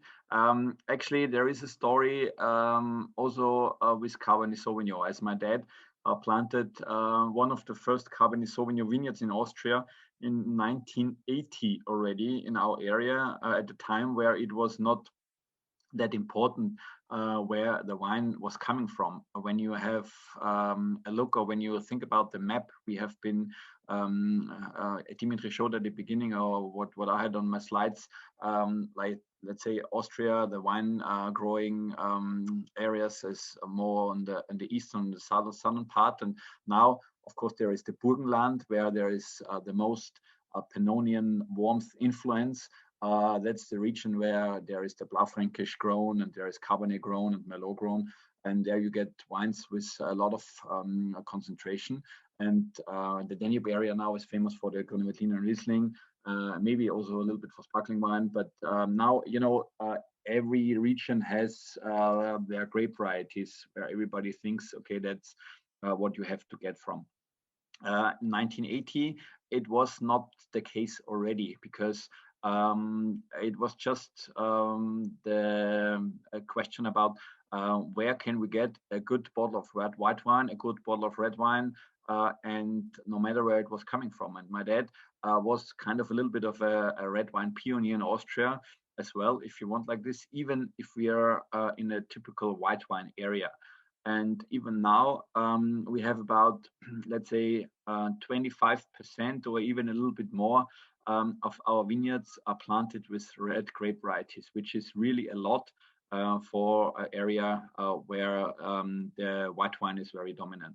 It even has been more, let's say 30, 40 years, it was more than 30%. Now it's about 25. So we're doing red wine for quite a long time, even if we are in a cool climate area. And of course, Pinot Noir, it's the perfect grape to plant when it becomes to red. But we have a little bit of a little bit of vineyards planted with Cabernet Sauvignon and Merlot as well, because my dad did already in the early times. And so we do in certain years 100% Cabernet. So kind of just plain variety Cabernet on a very high level, but that only works out in years when we have enough sun and when it's warm enough. Actually, those years getting more and more during the last 20-30 years. But if not, then we take small amounts. We do some rosé, which we made out of Cabernet Sauvignon, and also we take grapes to do some blending with Zweigelt, which is a typical indigenous Austrian red grape. It's actually the grape variety planted the most, being a red grape in Austria, and a little bit of Merlot. So it's kind of a blend which should be in contrast to the Pinot, which is very straight and linear and fruit driven, which is a little bit more soft. It's a little bit more easy drinking. It's a little bit more easy to approach, but even though also has kind of an cool and elegant style. It's also nice to drink. It's easy to drink. And yeah, it's what the red point is about. Someone is asking, Michael, what's the it's oaked or it's not oaked? So I think it's oaked. It's big barrels, small barrels. Yeah, it's actually for this wine there we use used barrels. Sometimes there is maybe one barrel from from the plain Cabernet Sauvignon or from a Merlot or from a Zweigelt, which we don't use for the single variety wine. Then we put it to a red point, but actually the red point is not meant to be heavily oaked. There is maybe a very light and light detectable influence from wood, from oak, but it should be not very much. It's just a little. It's small barrels. Yes. It's here for red point. It's both. It's small barrels, but there's also some barrels which are, let's say, about 1,500 liters, 1,300 to be correct, and 1,800 and 300 liters. Ja, dus deze is een combinatie van kleine vaten en grote vaten, meestal wat gebruikte vaten. Dus ze geven even wel wat invloed van de eik, maar niet te veel, zoals dat je merkt. Dus ja, hij heeft het uitgelegd. De combinatie van Merlot, Zweigelt en Cabernet Sauvignon heeft eigenlijk in deze blend een heel schone spanning. Van wat het fruit door de Merlot en dan de Zweigelt die wat de kruidigheid geeft en dan nog een beetje de ruggengraat door de Cabernet Sauvignon. Very nice blend, Michael. Ik wil nog een keer beklemtonen dat ik enorm hou van de puurheid en de zuiverheid, zoals ik in het begin zei, van de Oostenrijkse wijnen. Dan is Malat daar wel een pionier in, of een van de domeinen in die dat zeker en vast zoekt. Wel duidelijk de vineyard, de wijngaard, tonen wat het kan aan de hand van de wijn die het ermee maakt. Ik ben grote fan van Hans het Hamma. Hij heeft inderdaad meer dingen, zoals dat hij al vernoemd heeft. Hij heeft een sect, hij heeft een betere Pinot Noir, waar ik trouwens nog enkele magnums van heb, van oudere jaargangen. We gaan die morgen bij die lijst zetten, want je krijgt morgen allemaal een melken natuurlijk. Hij maakt ook een zeer mooie Chardonnay, die op vandaag uitverkocht is. Maar de bedoeling is om na deze tasting opnieuw een bestelling te doen. Dus we hebben nog wel andere dingen, maar we gaan die morgen misschien compleet maken op de lijst. Hetgeen wat nu voor uw neusje ligt, zijn de dingen die op voorraad zijn. Maar algemeen, dit is een wijn waarmee dat je eigenlijk overal mocht binnenkomen, zeggen ze dan. Dat mag de grootste sommelier zijn en dat mag iemand zijn die er weinig van kent, maakt niet uit. Liefhebbers dus. Dat is de wijn om van te genieten. Die puurheid en die zuiverheid steekt er altijd bovenuit. De druif spreekt voor zich. En dan die bodemsoort. Ja, ik ben fan. Ik ben benieuwd naar reacties van jullie, wat jullie ervan vinden. Zet het gewoon in de chat of mocht gerust iets zeggen natuurlijk. Ik heb ook nog een opdracht. We hebben gesproken over de Wiener Schnitzel, excuseer. Ik heb het er al een paar keer gescheten en ik ben er ongelooflijk grote fan van. Dat is machtig goed. We kennen langs hier zulke geen schnitzels en ik vind dat vrij jammer. Dus mocht er iemand tussen zitten die de uitdaging wilt aangaan om de beste schnitzel te maken dat hij kan maken, en wel, met veel plezier kom ik zo wel een keer eten bij jullie dan. Hè. Ja, ik zou zelfs voorstellen, als je het perfecte recept hebt voor een Wiener Schnitzel, zet het op mail naar ons. Dan gaan we het delen met iedereen die hier online is. Om de perfect... Ah nee, we hebben hier Pascal Vasseur. Pascal Vasseur is van restaurant Bacon. Is eigenlijk iemand die beerouwer is. Die perfect weet wat goed vlees is. En hij zegt, nee, maar Pascal gaat dat delen. Een recept van een beste Wiener Schnitzel. Daar moet je delen. We're just doing a little challenge, Michael, on Wiener Schnitzel. I dare all the people here who attend to give some recipes on the perfect Wiener Schnitzel, because in fact, it's like Dimitri says, I have eaten it also at your place, I think, or in the neighborhoods, and yeah, it's really perfect.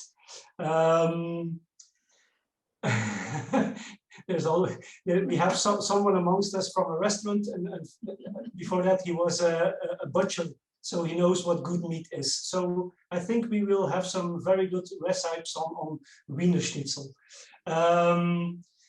Just a small answer, not to run out of time on the question, not going very much into detail.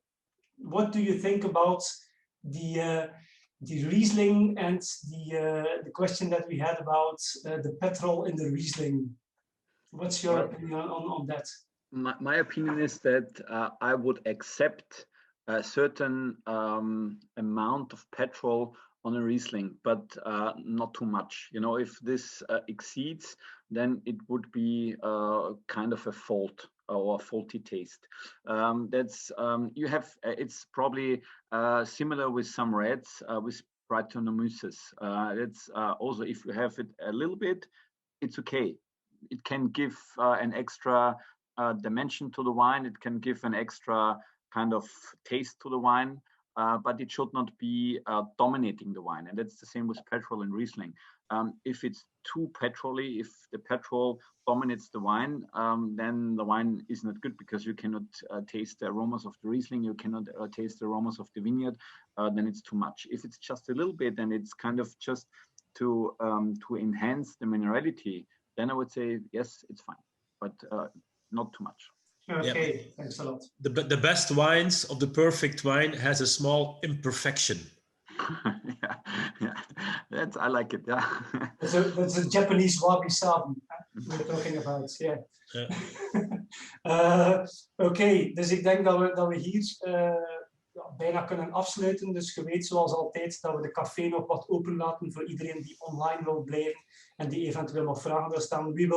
We will close this online tasting, Michael, but we always leave the pub open. That means that people can stay and just have a little chat or ask some questions that they don't want to ask by chat, for example. So, voordat ik het woord aan Dimitri geef, denk dat we vandaag, hetgeen althans dat ik geleerd heb, is voornamelijk terug de elegantie, maar voornamelijk ook de terroir in Oostenrijk. Hè. Ik heb eigenlijk wel nog een stukje bijgeleerd. Ik wist dat er heel veel verschillende terroirs waren, maar ik wist niet dat binnen de regio's dat er zoveel verschil was en dat uiteindelijk die expressie van die terroir in uw wijn toch wel echt het verschil maakt. En dat is hetgeen dat we hier gezien hebben, met dan nog de gecombineerde elegantie en de passie terug voor wijnmaken en ermee bezig zijn. En vooral de passie voor de druivenvariëteiten en voor de natuur. Ik denk dat dit spreekt voor hetgeen dat Michael ook doet. Dan ga ik het woord geven aan Dimitri. Michael, before I start to sing, do you have something to add, maybe to end? I don't know, maybe you can start to sing, I don't know, but something you want to share as a last performance. Okay, well, now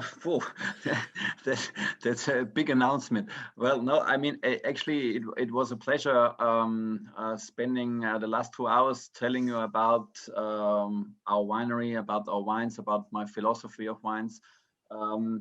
Actually, if you kind of detect a personal style in all the different wines you tasted.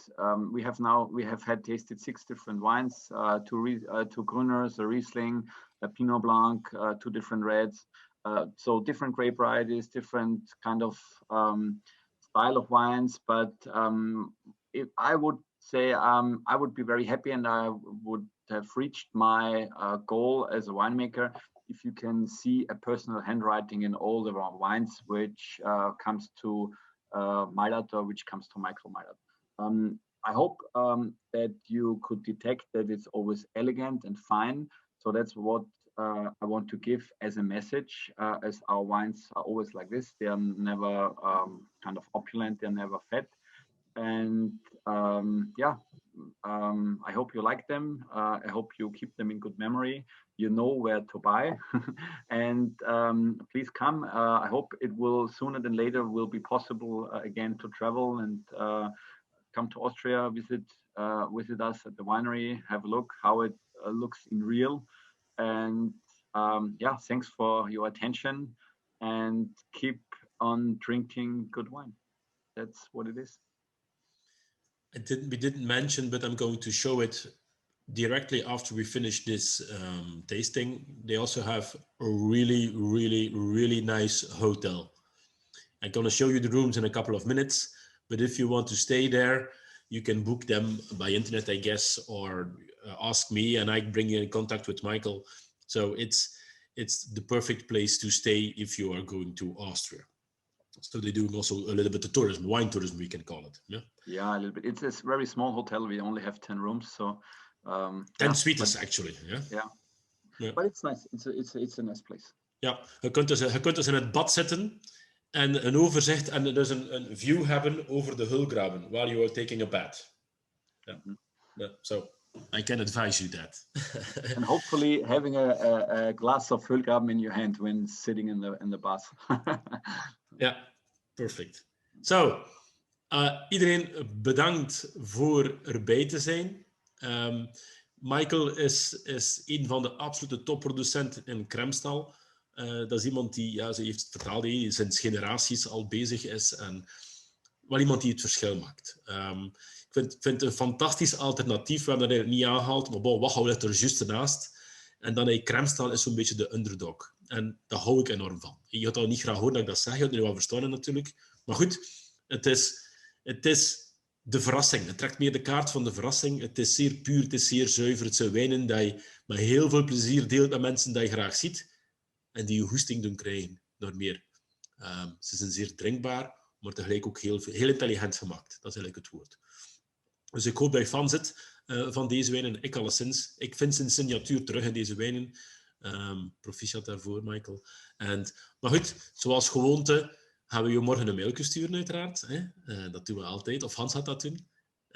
En jullie krijgen op Hans het Hamma krijgen jullie 10% korting.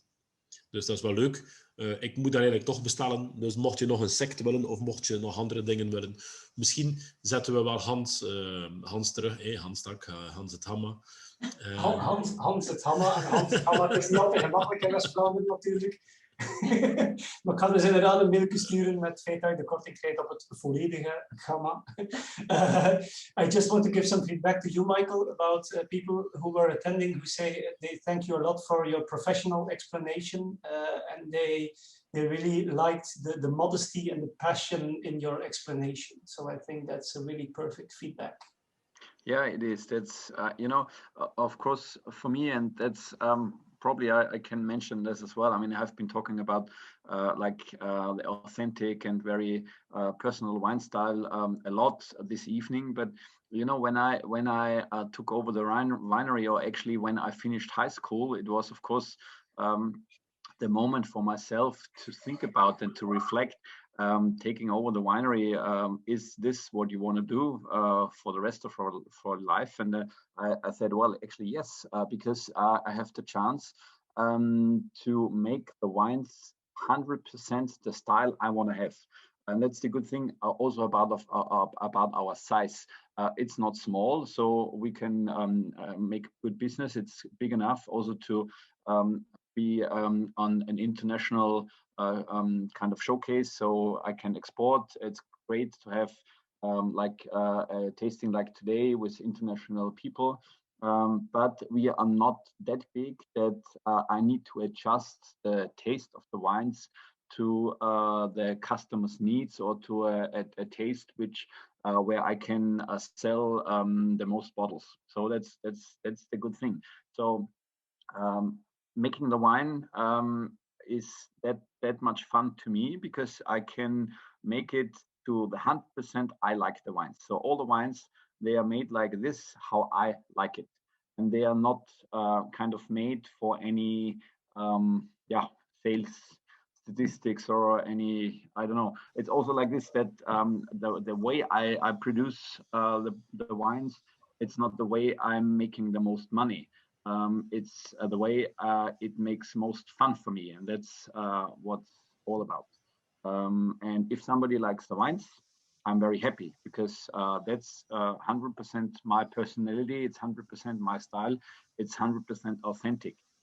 If somebody says, well, Michael Malat, his wines are too, I don't know, difficult to me, or it's an approach which I cannot understand, it's okay. And I totally understand if the wines also, or I allow my wines to have some edges and to have some, they are not mainstream. And if you like them, it's good because then you only have to take those. You cannot get anything else because that's then not me. If you say, well, I like something more easy or something more simple, that's fine as well. But as it is 100% my soul in there, that's why I'm also so passionate about it. And that's why I love my job. And that's great that I have the chance to do it. Super, thanks. Okay, thank you very much, Michael. It was an honor to have you with us.